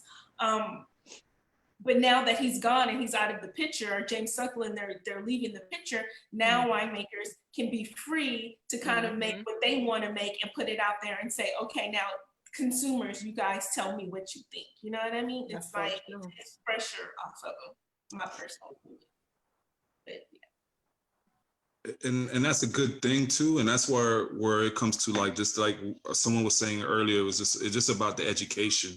Yes. And I think that's where it's going to come, to fruition, where as a salesperson or distributor or whatever like that, is just making sure that everyone knows education. And sometimes you have to listen to your audience and see what they're saying, but also you just got to really focus on just the education. And I believe with anything that you do, your passion will sell whatever you have. And and if I'm one of those dudes, man. I appreciate a passion winemaker, or someone who's just really trying to like, you really want me to try this bottle of wine? You know what? Hey, I'm gonna try it, because of just the passion. And with the ratings, it's like I said, it's just it's just a sexy thing, just that's all it is that's all it is. But good wines like that's not rated. I'm like, sometimes I go to a wine tasting. I was like, hey, how come your wines are not rated? They're like, well, they're not really into that. They just really want to sell their wines. And I think Monica was talking about boutique wines. And, because you're small production, I like that word. If you tell me you're boutique, I'm like, what? Boutique? Hey, you know what? All right, let me try that. Let me try that boutique wine. That I love that too. That means like it's hand harvested. There's actually somebody in the vineyard using their hands, not this big machine going down the road, like getting all these grapes and stuff like that. I mean, that might be good for my sangria, but when I'm just drinking a nice cup of wine, I love. I'm interested. I'm interested to know what you guys used to make sangria with. I'm interested. Who, me? Or just Tawani makes a good sangria. She has a class on sangria of different varietals. I make white sangria, red sangria, holiday sangria. There's actually a sangria recipe on my website, zuriwine.com. So if you guys haven't been to my website, please visit my website. And then under the blog section, there's a recipe for my sangria. But I like to use like leftover wine in my refrigerator for my sangria. So like, and if I don't, if I'm just making it straight up from scratch, then I'll just go buy like nice, inexpensive wine. Yeah, make my sangria. Okay. How do you guys feel about celebrities and wine? Like, what is your point of view? So I don't know if you guys saw the interview with Delynn and Dwayne Wade, and then the McBride sisters and Dwayne Wade. I like how Dwayne Wade is like, I'm open to it. Like for me, I don't trip about it. Some people do. I feel like he's making an effort to kind of learn more, about the wine industry. But like, how do you guys feel about like the African-American celebrities getting in the industry and how they kind of, what's your feedback on that? Like their wine? For me, okay, I think if you really like wine and you're following it, and like Tawani, how the guy that the ex-quarterback from the Raiders, man, I forgot his name. Charles Woodson. Charles Woodson's really, he's truly in the wine game. Okay. Right. He's around the wineries all the time and so forth. It's not a branding issue.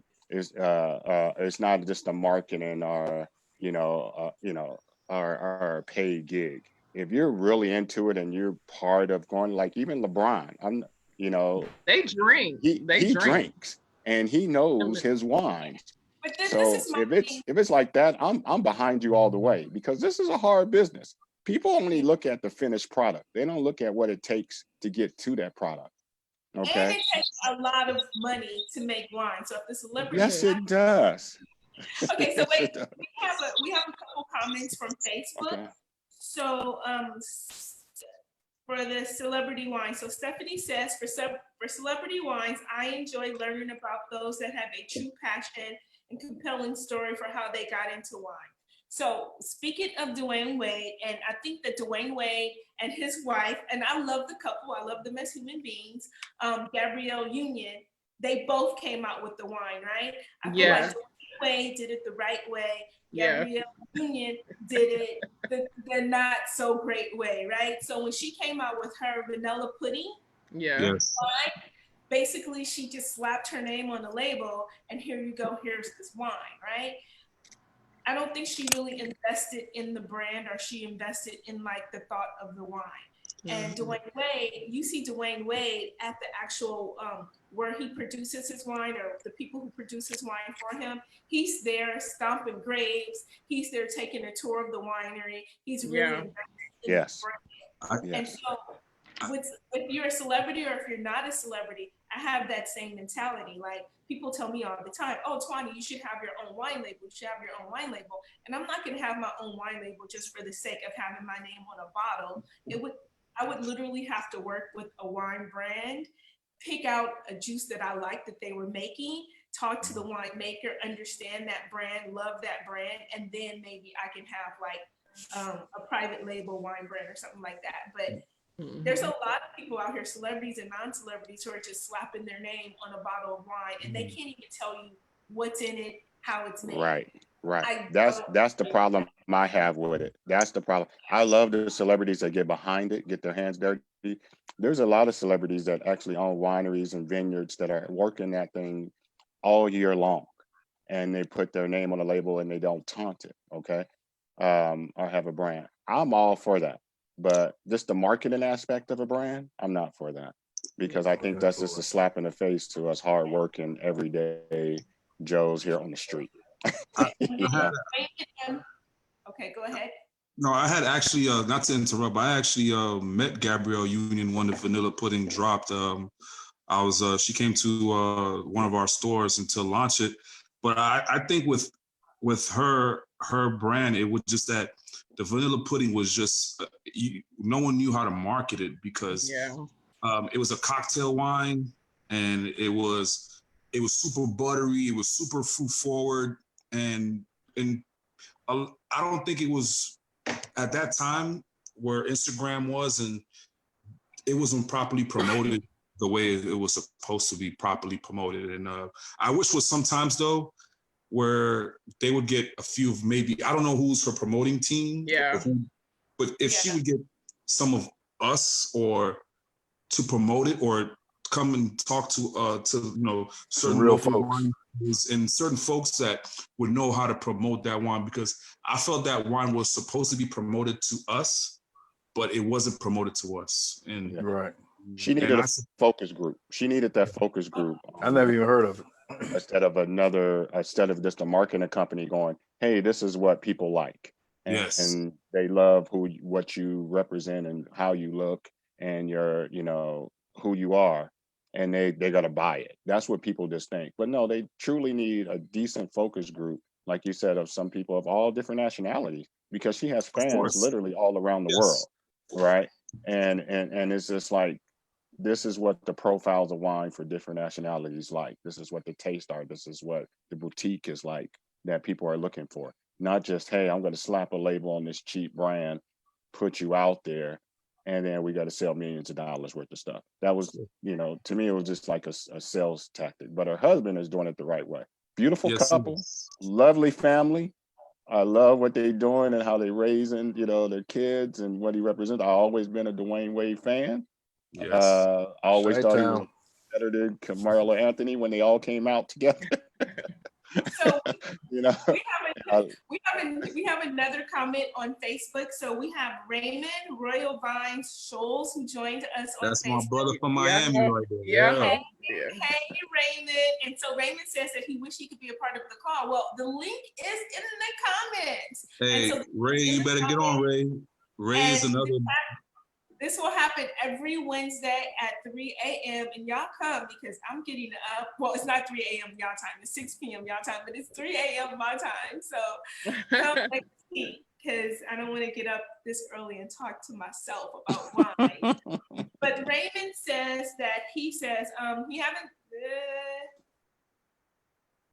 he hasn't tasted any celebrity wines that were fantastic. And then he just says he wonders if Gabrielle Union's team looks like us. Well, that ain't gonna be right. So like the Curry family, like their wines are good.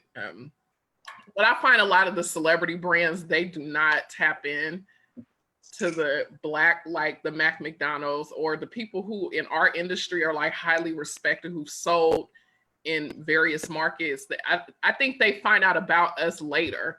So like when they were interviewing with the McBride sisters, I think in that interview, what I really loved, and with D-Lynn, it's like now you're getting to know, like there is a ton of us. So what I would like to see in the future is any African-American or African Black winemaker, if they're a celebrity, to really have their team tap into some Black vineyard owners who own land. Like say if I'm a celebrity and I find out about Theophilus, she was in Wine Enthusiast magazine, I would have my people go talk to her to make my private label, or Phil from Longevity, you know, that does private label. See, it's a concerted effort. So if you don't have an agent or somebody on your team that is, I think LeBron would probably be the closest because his whole team is Black, you know, his business team. So I could probably see him maybe tapping into that network, you know.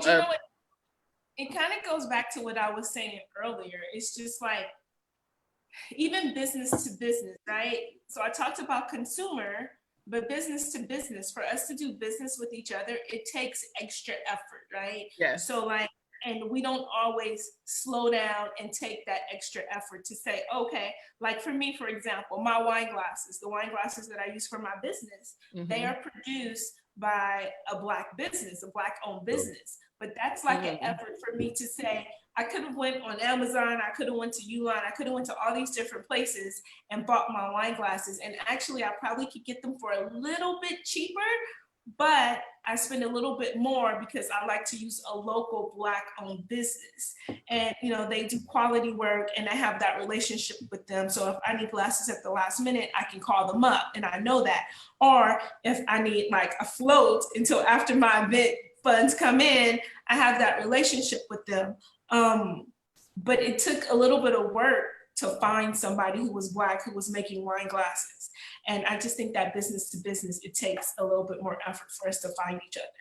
And I'm still waiting. I think Oprah's gonna call me and she's gonna be like, Twani, I need you to host a wine tasting for my people. And I'm like, girl, I'm there. Yeah, but Tawani, on that note as well, has been in business for 12 years and we own a couple of different businesses on different platforms. I only do business with people that are truly licensed and in the business professionally. Okay. I'll be honest with you. I don't do business with somebody like if I'm buying my wine glasses or boxes or different things like that. If you're Black owned, Latino owned, whatever the fact may be, if you're still dealing with Gmail addresses and different things like that, I'll be honest with you. I tell you, hey, I ask them the question, why are you not with a .com or why are you not this? You know, because they'll tell me, hold on. They will say they're not. But you're assuming that because you're a Black business, you're not legitimately like. No. Let me finish. Because just like I just said, I asked them, are you licensed or do you do X, Y, and Z? Because in my business, you have to have insurance for everything. And you have to be licensed and you have to be able to come back for different things. So I asked them, are you licensed? And they say, no, not yet. I say, well, I would deal with you when you get licensed because I'm liable for this, okay? Yeah.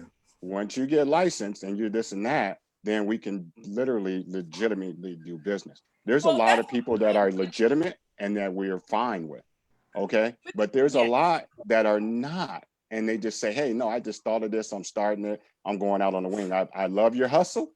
But I'm liable for this, and my insurance have to take over. So do you mean? That's the whole big point of this. I don't understand. You see, that's the thing. I think that statement is a little bit undermining to Black businesses because, for me, what I hear is you're assuming that okay. First of all, I use my Gmail account more than I use my Twani@ZuriWine.com account, right? Just because I love the functionality. But you have one. But you have a Zuri. Yeah. You have a ZuriWine.com. That's what I'm talking about. Somebody can't look at me and say just because my email comes from ZuriWine@gmail.com that I might not be legitimate. I might not be licensed. No. I might not be sure. No, sister, you missed the point on that. No, you missed the point. I'm not saying that you're not legitimate. Okay, I'm not saying that at all. Trust me, Okay, I'm a let's black just I'm a assume black that- man in America with Yeah, running two but different businesses on different platforms trying to make a living. All right. But let's just So assume that the Black business but we is got to do it in the right insured. way. The business is insured, yeah, and they are doing the right thing. But that's what I'm saying. It takes more effort to look for those businesses, and they are out there, and we have to. It's for me personally, you can't stand on this platform and not do that. Like it's our social obligation to do that. Right. But all I'm saying is do business the right way. Okay. Well, If I I'm going understand. to do business with you as a licensed business owner, I want you to be licensed to do business as well properly. That's all I'm saying. I don't care what color you Right. are. Well, Okay. I don't care what color you're because right. I took the hard effort. No, and Okay. you I will took get the effort sued. and See, I'm that's the paying thing. crazy amount of dollars on Yes. insurance, So taxes, licenses, and everything yeah, every year. we And pay. if I'm Yeah. giving you my business, I Mhm. want you to do it the same way I have because now you know the struggle. Now we got to work together and we got to make this dollars together. And we got to get out there and promote people right. And I That's think all that, I'm saying. I But you think a have lot a of people. .com and a Gmail. Hell, I have a Gmail, but all we use is our .com from this and that.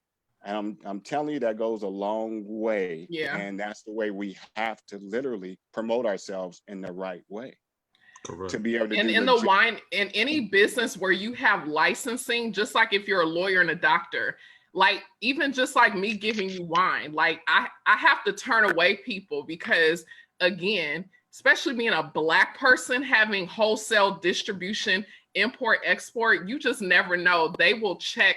I mean, ABC is relaxed here in California, but you just never know. So like it could get that. I can see where when he talks about the pick, you just got to be careful, like literally. Yeah. You talking about ABC every No, I'm just year? saying in general. Once a year, once a year, the sheriffs. Business, you still have, if you have a white business or a Black business, you I'm not definitely saying want white to or make Black, sure but I'm that just saying you're scrutinized. I have a friend right now who's getting her brandy license, and they're even more. I'm just saying, I just feel like as us, we still white and Black, you got to do whatever. You got to be compliant and whatever, but we are scrutinized even more as a minority, people of color, Black owned, because they're questioning you. So even just with the .com stuff, people do judge you. I ain't gonna judge you, but people do judge you on that, and that could be, so that is something we do need to talk about, business to up our game, up our level. Well, you just got to do business. You just got to do business right. And when you talked about ABC, right? Every year at our business in LA, once a year the sheriffs come by. Okay, They don't do and that's that just that's just the standard check in LA. And I'll tell you, at times if it's kind of scares you because you could be sitting there, they open up the door and they're in like vest, bulletproof vest, the gears and so forth, and they be like, "Hey, we just here doing a license check." Because I said, "Wow, why are you coming in there, busting in here like that?" And they say, "Well, this is just one of our little, ancillary gigs. We literally going out on a call to do a bust, and we doing this and blah blah blah. But they just got to do license checks." I'm like, "Oh, okay." So long as they see the license on the wall, blah blah blah, they're out of there within a couple of minutes. It's no biggie, right? But that teaches you just have to do business the right way. I only do business with people that's doing business that took the time to put it in and doing it the right way. I don't care, literally, you're Black owned, you're Latino owned and so forth. If you got a good brand, I'm working with you. But are you licensed and you're doing business the right way? Like I took the time to get licensed and doing business the right way. Yeah, okay, you just started out and you're up and coming. I understand all that. I understand the hustle. I done hustle like that as well out the back of my car, selling with my square with wine, right? But then, and then again, I got legit. Okay. But Paul, this is the thing that I think that you're missing. My whole point behind this is like, I agree, right? We all business people, we all have to protect ourselves, right? And for me, the number one thing that I'm going for is quality, right? Like I can't do business with somebody that's not going to provide quality services. Number one. Right. That's However, I usually take the step to see if I can find a Black owned business that meets that quality standard first. And that is an additional effort. It doesn't come naturally. It doesn't just happen. It's an additional effort. And that's what I'm saying, that people have to take that additional step, because people won't find, yeah. they won't find people like you, me, and Alicia unless they take that additional step. I agree with Like you. I totally agree. The Stephen Curry's marketing companies of the world, they're not going to find us because we don't have the budgets to have, I don't have a PR person that could put me on the front page, or whoever. I don't know somebody's cousin who's gonna give me a word. I do have some cousins that could give me a word, but they won't give me a word. I mean, but you know what I mean? But like, that's for, I think the difference for, and when you talk about, and I don't mean to make this about whole race relations and whatever, but when you talk about white privilege and you talk about privileges, that's the privileges that they have. They have cousins, they have uncles that already work in these industries that, you know, if you're doing something, they're like, oh, let me make a phone call, right? And I don't feel like we as Black people do that enough. Like me personally, I do that. If somebody says something, when the Uncorked people called me for Netflix, and they said, hey, we want to interview you and we want you. And I was like, dang, I'm in South Africa. But look, let me give you a list of people that you can call. And then not only that, I know some people having watch parties. Let me give you another list so that you can send them out this promo stuff. Like, that's the person that I am. And I feel like Black people have to be more like that. Like always. No, and I agree with you, because that's why you and I have been, you know, in this game for all these years together, and putting all of us up on this, because that's the way we are. Okay. We promote all, no matter what we're doing, our hustles, our business, because we do know legitimate people in our race, okay, that have quality products, all right, very professional, very well educated, and that can hold their own. But these larger companies or celebrities just don't know our brand. Yeah, you know? not yet. It's coming. They just don't know. But we're still making a living. You're still making. But then when they reach out, sometimes do we even want them? Right. And then I mean, you know, that's a whole nother conversation. Do you want them? Because it comes at a cost. It definitely comes at a cost. I do celebrity events. The celebrity events I do, they pay very well for me to show up at their homes. They buy my wines and they buy by the case, and they pay my fee to do that event. I get a lot of PR people that reach out to our company literally on a weekly basis, ask for donations for this celebrity, blah, blah. And I always reply, well, when I did X, Y, and Z celebrity event, they paid for this and that. Why can't this celebrity pay for it? You know, and then I never hear from them again. Okay. But I got 3 or 4 celebrities that literally every year I do their events, and we make a good, you know, we make a good profit off their events, which it should be. They pay for your service, they pay for your quality of, and they pay for your family, they pay for your brand, they pay for who you are. They don't care if I'm another celebrity brand or not. They don't care about that. They're real people. So there's the fact that there's a lot out there that just are, you know, celebrities hire PR people to reach out to people to get free product. I don't like that. I don't like that at all. It's like, shit, they got money. They can pay, you know, they can pay for this. Okay. So I'm not giving nothing away free. I tell them, we don't rent. We do not rent wine. We sell wine here at Charles Wine Company. Okay. Let me just pause for a second so that I can, let's see, some people from Facebook have comments. So let's see. Let's see. Let's see. We have Tiffany Bradshaw is on Facebook. Hi, Tiffany. She says, hi, Paul and Charles. And she was just talking about her .com. She said she has lots of .coms and email addresses, and she forwards them all to one. Tiffany Bradshaw Gmail, so she uses her Gmail account. And then Stephanie said that she can help me link my Gmail account to my ZuriWine.com account. Thank you, Stephanie. I will take you up on that offer because I tried. And then we have Alicia who's watching. Hi, Alicia. We have Archie. Archie's in South Africa. Hi, Archie. We have Gaitha. Hey, Gaitha. and rock. And then my mom and my dad are watching. So Paul, can you do me a favor? Can you just send a shout out to my mom? Because my mom is such a big fan of yours.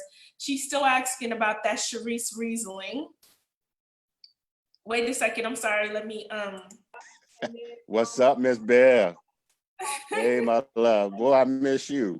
We got to get together soon. When all this COVID stuff is over, I'm coming over for dinner.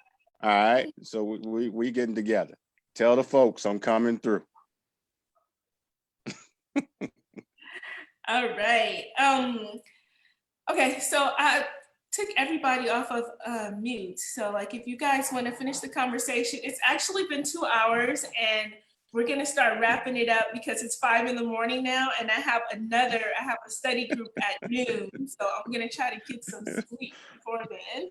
I have a question for Paul Charles. Yes, ma'am. So you mentioned that you have 5 varietals that you're producing. Can you tell me what they are again?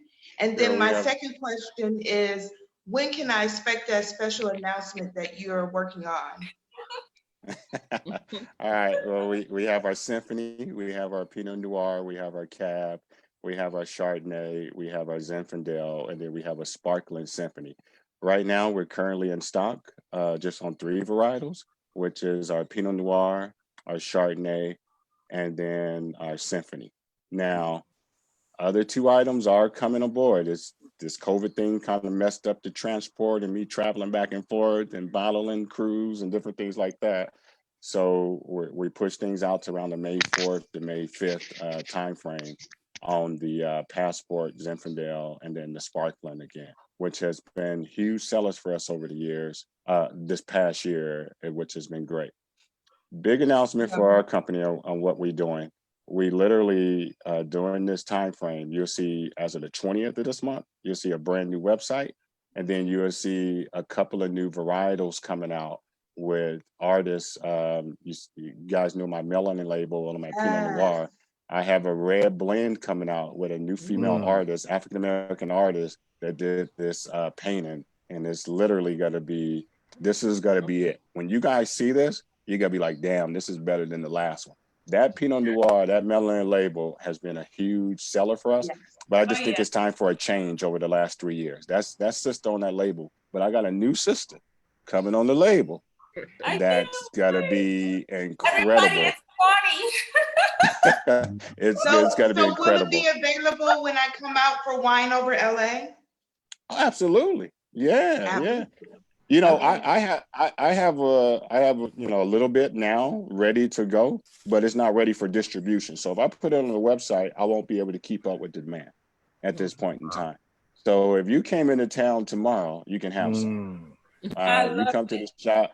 Tawani, no, you come to the shop. We pop open bottle. We drink and we don't care. We sitting at the table. We gotta listen to some music.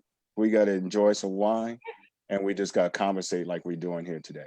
That's the way I like to run my business. When you walk into the warehouse every day, I'm popping on different type of music. You listen to Frankie Beverly to Nipsey Hussle to everybody.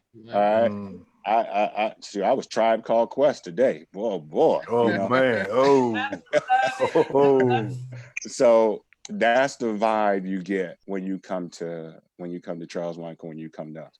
So yeah, no, there's a lot of new things happening within our company. And that's why I told people it's nice to have this time to revamp, this wind down, and kind of slow down a little bit. I am missing a lot of the business aspect of it, but it was much needed. I needed rest. Okay, for one. I needed to sit down and retool and rethink on our business plans on going forward, just in case if something like this happened again. And just to revamp and just to revive. So Monica, you come to LA, I always got you. That's anybody on this call. Come down to see us. We here. Thank you. Right. Well, do we have any more questions before I say some last words? Yeah, before you say your last words, sorry, I joined pretty late. It's Ray out of Miami. And I want to know if you had any distribution here. I got a chance to taste your wines a few years back with a good friend of mine, a mutual friend, I think, Marcy Jones for an event that she did. Oh yeah, yeah. Yeah, so Okay. so I got a chance to taste your wines then, but I haven't, seen them since then. So I don't know if you had Yeah. distribution in Florida or not. I do not anymore. We never had a license in Florida, so I reached my cap on my shipping, and then they sent me a cease and desist letter, and so it was either pay this fine or don't ship anymore or get licensed here within the state. I didn't receive enough business for me to get a license there, where I could Okay. see on a consistent basis, where it was. So I just stopped doing that altogether. Okay. And then it got a little costly for me. So you're looking at UPS or FedEx, who I'm licensed with to ship. If you buy a case of wine, which is about 52, 53 pounds, once you package it, it will literally cost about $70 to ship down there, which it used to cost 35. I'm very, very familiar. Very Yeah. familiar. So In my it line of got work, I'm too very costly. familiar with that. Yeah. And I look at the analytics of the whole business, of course, as a businessman. When my wife and I, who popped her head in earlier, we look at the analytics, and we was looking at just the abandoned cart rates on our websites and what we can do. I'm going to tell you guys, and this is a crazy analysis. This month alone, what people abandoned in the cart on Charles Wine Co. website was $9,100. Wow. $9,100 is what we lost in business because of the shipping aspect of it. Because it was just too much. It was just too much to ship. So we have a chance to reach back out to people and say, hey, I want to try to recover these expenses. What's going on? They'd be like, wow, it's just too expensive. So we literally just start switching the course over to the West Coast side, where I have GSO, which is Golden State Overnight, that literally delivers overnight. If you order you order a couple of bottles of wine from us like Thursday, we pack it up and get it to them. They get it out to you, and you'll get it Friday, and it's at a fraction of the price of like $8 to $9. It's crazy for what these larger companies try. So I like to, our wine's only priced from $17 to $21. So I don't want people to actually have to pay more money for shipping than what they pay for the wines. So I just literally made the decision to ship just to the West Coast only, so people can enjoy them. If I switch to those larger companies that ship over 48 lower states out here, they take over my business. Okay. I give them control. When you purchase, it literally goes to their bank account, and then they pay me within 2 to 3 weeks. That's not what I'm in business for. Okay. I'm in business. When you purchase my brand, I get the money right then, so I can get you the product. Right. So that's why I don't literally ship to, I don't, constitute all business practice. I just go off of what we're in business for and getting the wine to the people who like to enjoy them. But unfortunately, it's just to the West Coast only at this point. That's definitely until Lim down there, the educated wino, gets all together in Washington, D.C. Yes, sir. Yes, sir. So I do have a question for you. Everything within the DMV. So I do have a question. So the venue, or the warehouse I'm dealing with in DC is called Domain Storage. Have you ever heard of that? I have not. Okay, they're located. So the way it works is they basically are actually wine storage facilities. Okay, they have one in Napa Valley, Chicago, New York, and DC. So once they finish with my commercial account and get that set up, you will be able to ship to Domain Storage in Napa Valley, and they will ship it to me on my account. Yes. Okay. Yes. That's so much. That's so much easier and so much cheaper. Right. And exactly. better It's so for much us. cheaper. Right. So because literally that was what I was doing before all this had happened. So everything shut down as far as governmental buildings and stuff like that. But once everything is back up, I definitely will let you know. And that's the avenue that I'm going. So everybody is aware. Alicia, is that the account that's on Canyon Road on the 26th? I don't know about. Is that you the mean shipping? that? I think that warehouse, that shipping warehouse on the 26th in Canyon. American Canyon. American Canyon. I used to be with another one in American Canyon, but they switched over to another. Oh, okay. But I'm with Belmont Wine Storage in Hayward. And I think I posted on Instagram and Facebook, like I can hold up to 3 pallets of wine. Same. Yeah. So I Yeah, so I have my own, like I can hold up to 3 to 4 pallets of wine in my storage that I pay monthly for. Right. I have a year contract with them, and I'm the owner, so they're and they also sell wine, like high-end wines too. Right. So Gotcha. so Okay. I pay monthly. But do you use Vino Shipper? I do not. I do Yeah, not. I I use only use GSO right now. Yeah, I use Vino Shipper to. I can't ship right now in 40 out of 50, but I will soon. But I also use Square too to get my money directly too. I invoice. Oh I yeah. do Square 100% on my corporate We account. take everything but Bitcoin.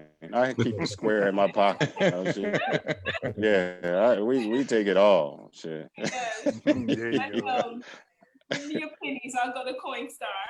All right. Well, you guys, it was so amazing talking to you guys today.